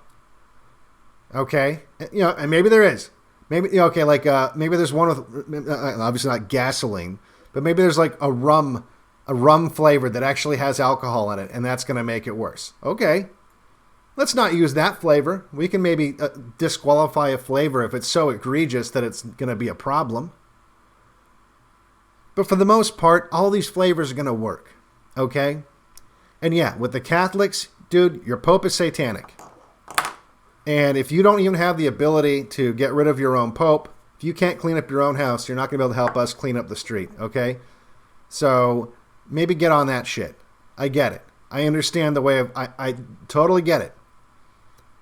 You know, if Catholics can't even preside over a successful revolution within their own organization, how helpful are they going to be in presiding over a revolution outside their organization? I get it. I get it. I totally get it. You know, and in terms of like people like Unitarians, where they're having like, they're celebrating trans kids in church. Okay, that's like the rum flavored ice cream, right? That's the flavor we can't use. We can't use that. That's part of the problem. It's going to make it worse. Okay, I get that. Right? But trying to argue over dogma, arguing over shit that doesn't really fucking matter right now, that's just it's stupid. It's fucking stupid. And you're literally working for the devil if that's what you're doing. If you're arguing over, which theological insignificant sticking point you might have that literally that doesn't matter to the average person. At the end of the day, if you had because there's so many. Think of it this way. At the end of the day, the end user is what matters, right? At the end of the day, you can have, theological people that argue about the nitty gritty about, the ins and outs of different things. But if the followers are what matters, right? The followers of the religion are what matters. And if the behavior of the followers of your religion is pretty consistent with the followers of another, if the result is pretty much the same, then that's all we got to worry about right now. Okay? Because you got Mormons that are good people, and you've got Catholics that are good people, and if you have Orthodox people that are that are good people, and you've got even Protestants that are good people, even some of these people that listen to. The only problem, and I would say that kind of like we just discussed, another one of these rum flavored ice creams, is these types of Protestants, which isn't all Protestants, by the way, but there is a type of Protestant that believes in like what's it called? The if you're really faithful, then God gives you money. Like what's that called? It's basically like that televangelist, type shit. Anyway, I think maybe I'll look at chat. Maybe someone knows the term for that. You know what I'm talking about, Lo. Like the kind of people that say, "Oh, if you pray hard enough, then God will give you a solid gold dildo." Yeah, prosperity gospel. That's where you go. Yeah. So that kind of stuff. Yeah, that's bad. That's bad. That's bad, because that literally teaches you to equate success with holiness. Oh, well, Trump must be really holy because look how prosperous he is. Look how rich he is. I mean, come on. We just talked about this. It's such bullshit. the worst feeling I've ever had. You know, if you've read my book, I talk about a mega church in my book. And if you're wondering, the inspiration for that mega church, and I'm not going to say it by name, but people might be able to know what this is. When I lived in D.C., I was dating this girl who went to a mega church. And I had never been to a mega church. And I didn't even know it was a mega church. She just told me like, oh, I go to this church. And you should come to it because there's this event they're doing to honor, like, because she worked in like the nursery, you know. So if you go to this church, I mean, look, I've already told you guys, you know, my parents were Mormon, and so that's my experience growing up, right? So I would go into church, and like the real little kids that are just going to be crying all, you know, the entire time, you drop them off at the nursery so that during the what's called sacrament meeting, I don't know what, you know, like the sermon type stuff, you know, the main meeting where everyone's in the same room, you don't have a bunch of babies crying. And then when, you know, same, and actually they stay in the nursery when you separate and go to like your different, you know, classes or whatever for Sunday school. And so every church, I'm assuming, has something like that. Maybe not, but like a lot of churches do. So I was expecting something kind of like that. I'd never been to, like I said, never been to like a mega church before. I didn't know what to expect. And so she said, oh yeah, I work in this nursery. And so because we do it, it's a volunteer thing. The church is putting on kind of like a thing to thank us. And I was like, oh, that's cool. You know, I'll go to that. And so we go to it. And the first thing that I saw was, wow, this is a really big building. It's so big, there's a parking garage that's bigger than any church I've ever been to. It's like an airport parking garage. It's like a mall parking garage. Like, it's a huge, like, it was huge. And there was a shuttle service. It's so, to give you an idea of how big it is, there's a shuttle service from the parking garage to the actual building. And I'm just like, holy crap. Literally, holy crap. There's okay, this is new. This is all right. And so you then go to this building, and the building is huge too. It's gigantic. It's like a mall. And it's not like a mall just because of how big it is. It's like a mall because there's shops inside of it, like a mall. Pretty sure there's something in the Bible about that too, right? Something about Jesus and the temple and money. I don't know. Call me crazy. So you go inside there, and there's like coffee shops and like bookstores, and like it's like a mall.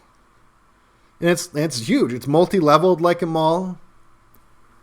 And I'm just like, wow, this is kind of nuts. This is not what I was expecting. And then you get to the nursery. This is where it gets even. This is where I was like, this is too much. This is where it got like really weird. So then you get to the nursery, and it's so big. Like, this building is so big and it has so many people going to it. Like, there's no way that the people working in the nursery are going to know all the parents and know all the kids. Right? So I swear to God, this is what they do. If you bring your kid in, if you drop your kid off at this nursery, they print up a barcode. They print up a barcode and slap it on your kid. And they scan him in and let him loose in this fucking nursery thing. Hey, it gets better. And I'm looking at this and I'm just fucking horrified. I'm just like, what?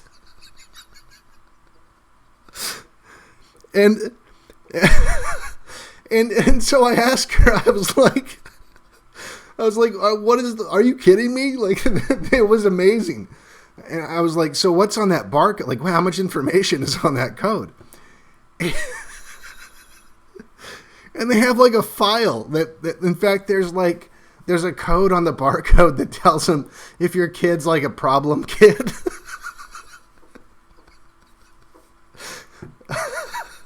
And so I'm just like, holy shit. Like, so yeah, like that's real. That's real. That's happening right now. There's a church like that in the DC area, and there's going to be people that know, I think, because it's so big, someone's got to know. And I'm just sitting there like, geez, like I can't, this is too much. And so, so then we go in and they're doing like the awards thing to like give her an award for, for being a volunteer. And, and the award, like it's so centered around like a lot of the, like these churches are not about God, obviously. And they're usually very centered around like a charismatic, preacher that, like he's like the superstar. Like if you go to their website, it's like him everywhere, not Jesus. Right. And so you go in there and they played on these screens and it was, look, they had a lot of money. Like this church had a lot of, so it wasn't like hokey. It wasn't like they wheeled out some shitty TV and then like hit play on a DVD or something like that. Like it was it was visually impressive. Like we went in this room and the screen comes down from the ceiling and these lights come up and like it pops up and this animation plays and this guy comes up and he just, it was a recorded message. It was just this guy like thanking them for their doing it. Like he couldn't even be there, It was just like this recording of him, like it was so dystopian. He's sitting there, and I'm looking around because I'm like, what, really? Like, there's not even like a lower down guy that can do this. Like, and so I'm like looking around at the crowd, and they're just their eyes are lit up, and you can tell they're like really into this dude on the screen. And he says his thing, and it was pretty generic or whatever. And then they read off the names, and people would go up and they'd take their little certificate or whatever, and they sat down, and like it blew my mind. That was my inspiration in my book. If you've read my book for the mega church, it was like, so it's real. It wasn't just like I wasn't just making fun of mega, like like the barcodes on the kid thing, man, like. That was just like, oh my God. Oh God. Like it's, and by the way, so I took a peek at the what they called the chapel, at the chapel itself. Cause I was, after we did the little event thing, I was very curious because I wanted to see, well, what's everyone coming here to see? It's like a freaking rock concert. It was like a rock concert. Like you went in there, and it was like a stadium, or kind of like a stadium. It was like a concert hall, I guess. There was a big stage. There was like concert lighting, like lights swinging around and, like strobing around. Almost, like I don't know if there was any strobe lights, but, it might as well have been. You might as well have had like fucking smoke machines and, holograms of Jesus or something. Like it was crazy. And they talked about they talked about the prosperity stuff, right? They mentioned that, and how like, oh, you can tell we're the true church because, as everyone knows, the most successful people go to this church. So many people that are here are very successful people, and that's how you know that we're the true church. Like it was weird. It was weird how much that they focused on the worldly rewards of going to this church, like the networking and everything. Like it was weird. It made me feel. I don't want to say that I felt the presence of the devil, but because I don't know if I can say that. But like if I've ever felt the presence of the devil, well, there's other times I would say that maybe it was just as dark, but I was really uncomfortable being there when I was hearing this stuff.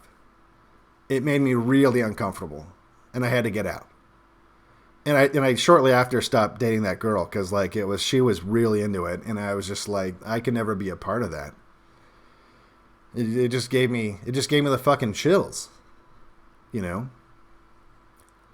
So anyway, I guess that was a long explanation as to that's another flavor of ice cream with rum in it that you can't spray on the fire.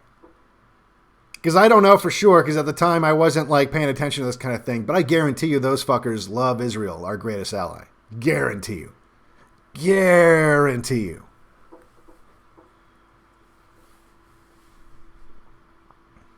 So yeah, I mean, you can't work with everything. But you can't also, don't expend, like, you got to pick your battles. Don't expend too much energy going after your allies, people that are going to be allies.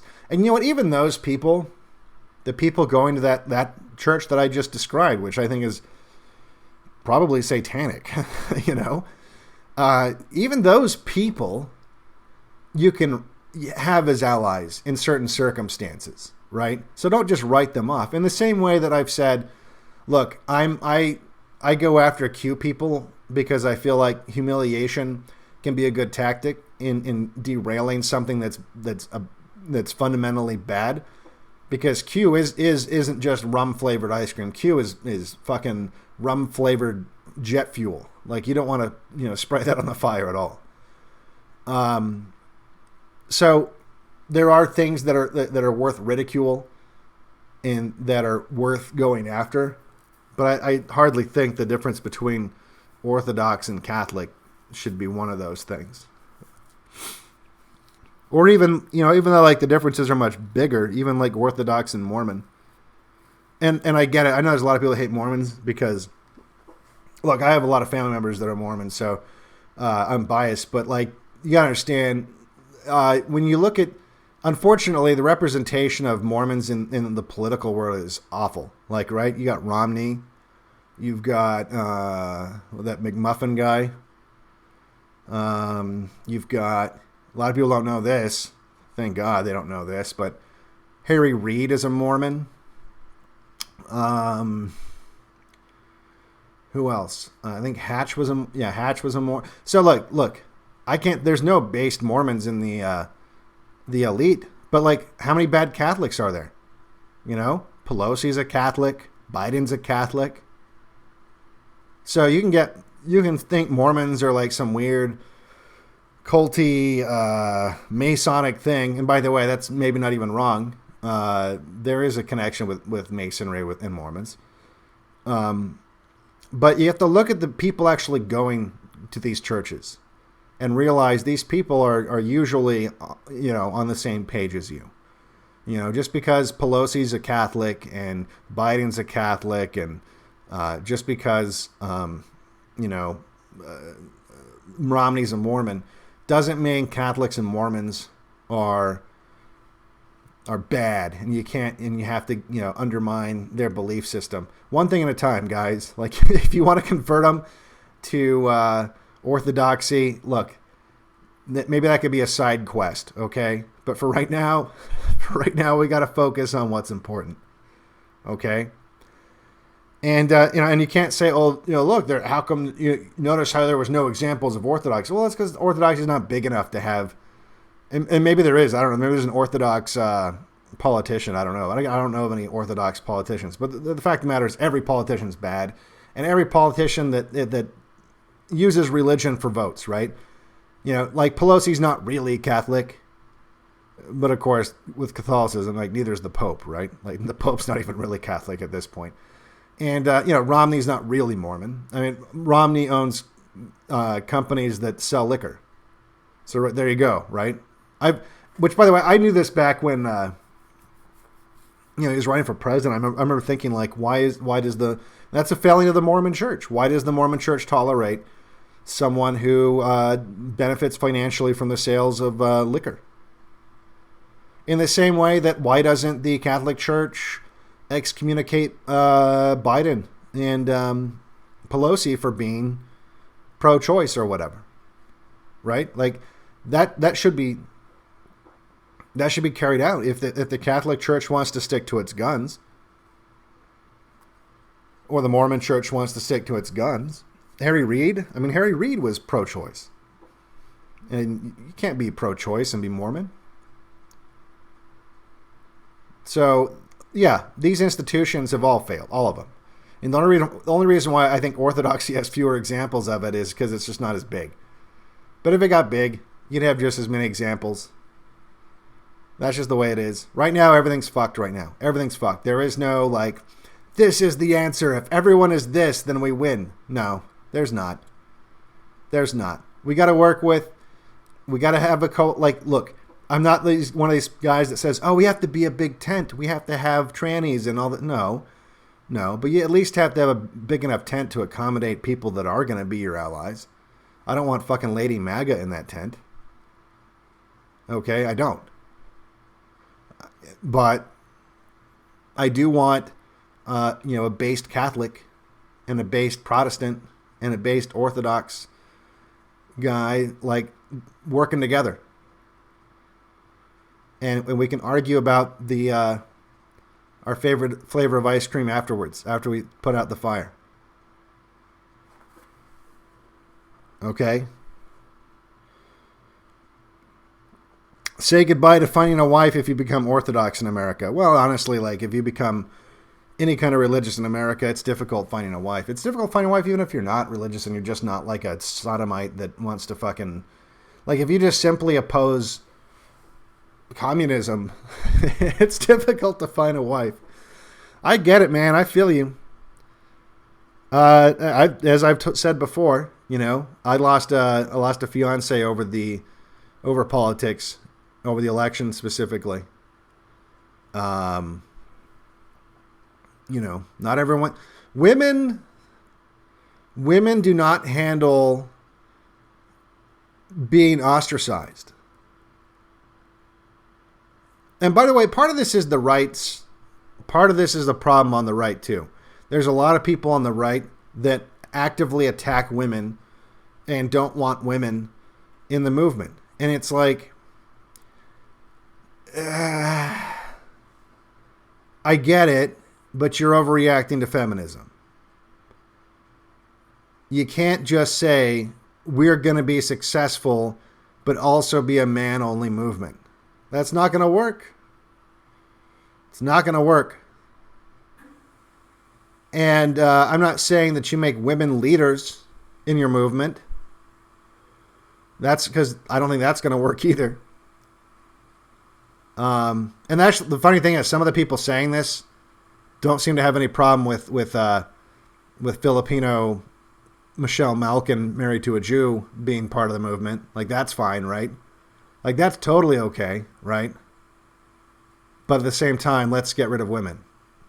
So, whatever. But so that's part of what's making it difficult for a lot of you guys to find wives, is there's kind of a hyper masculinization, which I get it. It's a response to the feminism.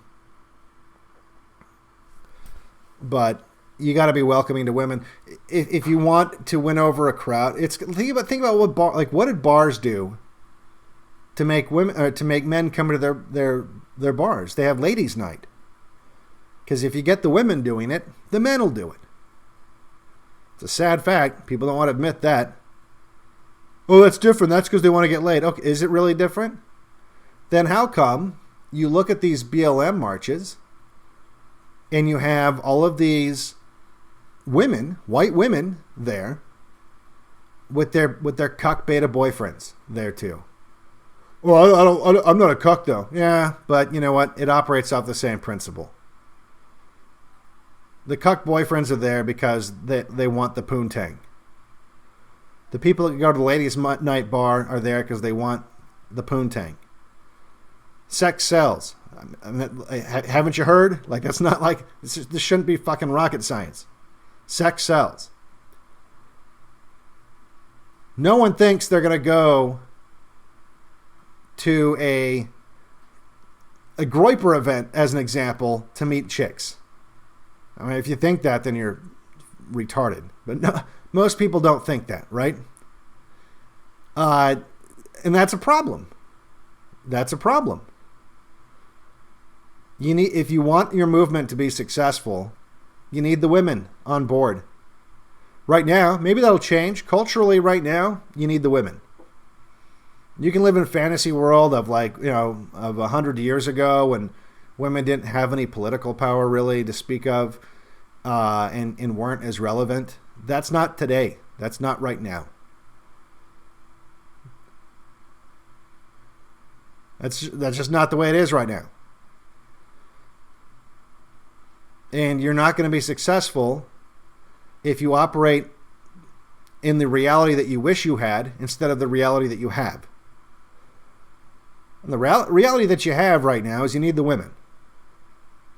Now, again, I'm not saying you need women leaders. In fact, some of you guys are the ones saying you need, Filipino married to Jew leaders. I'm not saying that. I'm just saying you need to have your movement welcoming of women. And right now it's not welcoming of women. And like I said, I understand. I get it. But we need this to be the kind of we need our movement to be somewhere you go if you want to find a wife. You want it to be a good place to meet your wife. We want it to be like a ladies' night of based women. And that's not it right now. And it won't be it for a while. There's a lot of factors, right? That's not an easy thing to accomplish. Because women don't, they're attracted to way different things. Things that kind of suck. And things that are, and so, but it's just a reality you got to deal with. You're not going to win this just with men. I mean, look at the voting patterns of women. That's what happens when you ignore the fact that you need women. And some of that you're not going to change, right? Women are just going to be retards and vote for stupid shit anyway. But that's just the way it is. We definitely need our women. We need to do like the IDF, attract men with young women from our movement. Yeah, I mean, look, I'm not saying you need e-girls. You know what I mean? Like, I don't think we need, and I don't think we should do necessarily what the IDF does. We shouldn't have like e-girl, right-wing cyber sluts. I'm not saying that we'd have like a calendar of, naked chicks wearing, fucking MAGA hats or something stupid like that. I'm just saying like, you need women in your movement. And by the way, I that shouldn't be totally incompatible with what, you talk about like church, whether it's Orthodox, or not. When I've gone, and look, I don't go to church regularly, and maybe I need to start, but when I have gone to church, what I typically see, no matter what kind of church it is it's usually women and old people. Now, maybe that's, my sample size is pretty small, so I don't know. Maybe that's not right. Maybe that's not across the board. But typically, when I've gone to church, in fact, usually when I've gone to church, a woman's the one dragging me to it. Like I was just talking about, like with the mega church. And you go there, and it's women and old people, right? So I would think that if we have a movement here that, in some respects, at the very least, is allied with church-going people, that getting women to go along with that shouldn't be an impossible feat. I feel like women are naturally more, and I don't mean like the way that they say it on their dating profiles. They're like, I'm spiritual. I don't mean like that. But women are more spiritual. That's been my experience. And that's in my immediate family. That's certainly the case. It's the women that are more, even my parents. It was my mother that was more the force behind us being at church on time and following all the rules and that sort of a thing. And my sisters, it's the same case. In comparison to their husbands, right? They're the ones that are making sure everyone's dressed up and ready to go to church on time. If it was up to the husbands, they would stay at home and watch football or something like that, you know? And I think that's generally true. So this shouldn't be a super difficult thing.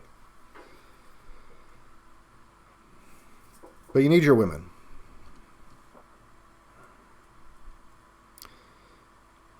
Let's see here. Men are not the problem. Women are the problem. It's a morality problem. Or women are not the problem. It's a morality problem. Yeah. Well, look, women are just more susceptible to a lot of the things, a lot of the poison that's out there right now. And women, if you look at IQ distribution too, here's the thing. With men, typically, if you look at IQ distribution, and this is just one of the many problems, but this is like an easy one to look at. With men, and everyone knows this, either you're like on the low end of the IQ scale, or that you're on the high end of the IQ scale. And in the middle, there's not as much, but like there's the two extremes. There's like a gathering of people, right? And I think you guys know that. Probably if you're listening to this, you're on the higher end part, right? And then the lower end is like there's just a lot of really fucking dumb guys, right? And then when you get to like the middle, the midwits. I mean, there's more of them overall, but in comparison to the female IQ distribution, it's different. With the female IQ distribution, there's almost no geniuses. Very few. There are, but there's very few. Much fewer than compared to the male geniuses, right? But there's also much fewer stupid, like really ultra stupid women, right? They're most of them are midwits. And what makes midwits even worse is when you give them a certificate saying they're educated, which right now in the West is increasingly more women are graduating from college and getting a little piece of paper saying that they're geniuses than men. And there's nothing that a midwit likes more than a little piece of paper saying how smart they are, right? And those are the people that are easiest to manipulate. So you've got a growing number, and just women are easier to trick anyway. They just are. I mean, the women are just, I don't know, maybe it's just me. Like, they're not that hard to trick. They're not that hard to manipulate. And maybe that's just because, like, again, I'm a man who has done my fair share of, look, I'm not proud of it, but, like, you know, tricking women. I think everyone's done it. And it's not that hard. It's not. Compared to men. And so women are more susceptible to this fucking stupid garbage because they think they're smarter than they are. And more and more, they're also running things. So a lot of this is, it's just, you know, there's we could talk about this for like hours, and I'm not going to because I'm going to wrap things up here.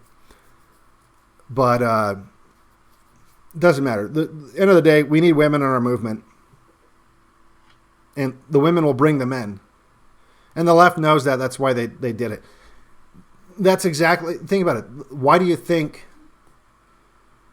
the left spent so much time on trying to get women... See, people look at this incorrectly. They look at like, oh, well, because the left gave women the right to vote, and women vote more left, then that is why, you know, everything fell apart. And so the solution is to take away women's right to vote. Now, I think ultimately maybe that could be right. And I think big picture that might be right. But short term, no woman's going to hop on board a movement that says you're going to, very few at least, that says that they're going to take away their voice, right? You're not anywhere even near a place in the Overton window where you could even kind of joke about that with women, okay? Not even a little bit. Now, that might be your secret long-term goal, just like in the same way the left didn't, just like we talked about it. It's not like overnight communism won. This took decades. And they didn't win by just saying like we want trans kids back in the 50s, okay, that wouldn't have worked. It only works now because of the very... It'll keep going. Like, eventually we'll get... The pedo stuff will be normalized. It will. So, eventually, you can get your patriarchy back. But you can't open with that. That's long-term shit. You're not in a position of power. So you can't reveal your cards. You show your cards now, and you're going to lose the game because you don't have a winning hand right now.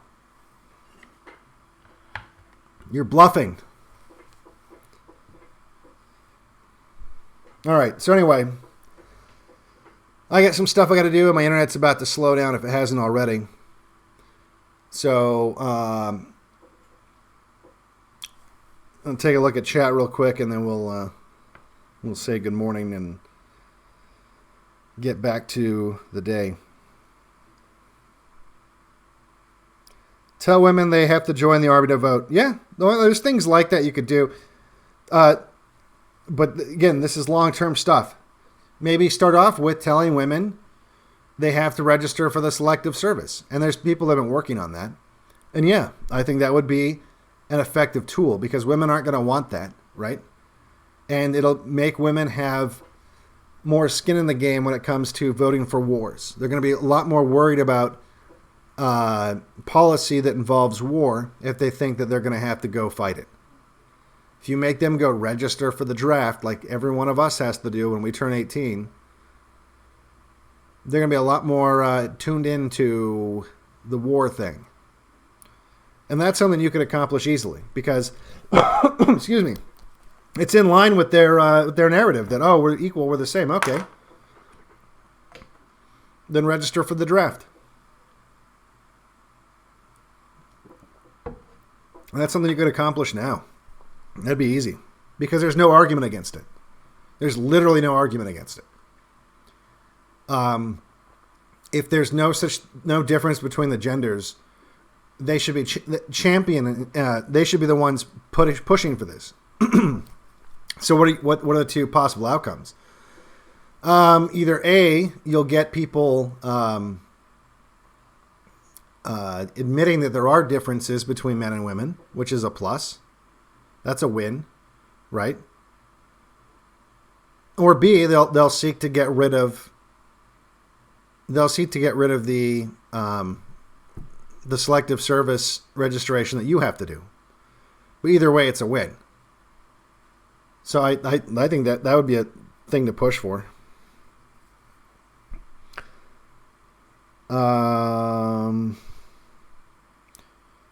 All right, guys. Well, anyway, I think that's about it. I've been going a little over 2 hours. So I'm glad that worked out. I started out having nothing to talk about, and I think that we actually had a good conversation. I hope everyone has a good day. I was going to talk about gear, and we never talked about gear, so I'll save that for another day. I wanted to go over kind of the the loadout that's issued to soldiers, and which equipment is worth getting from surplus, how it's used.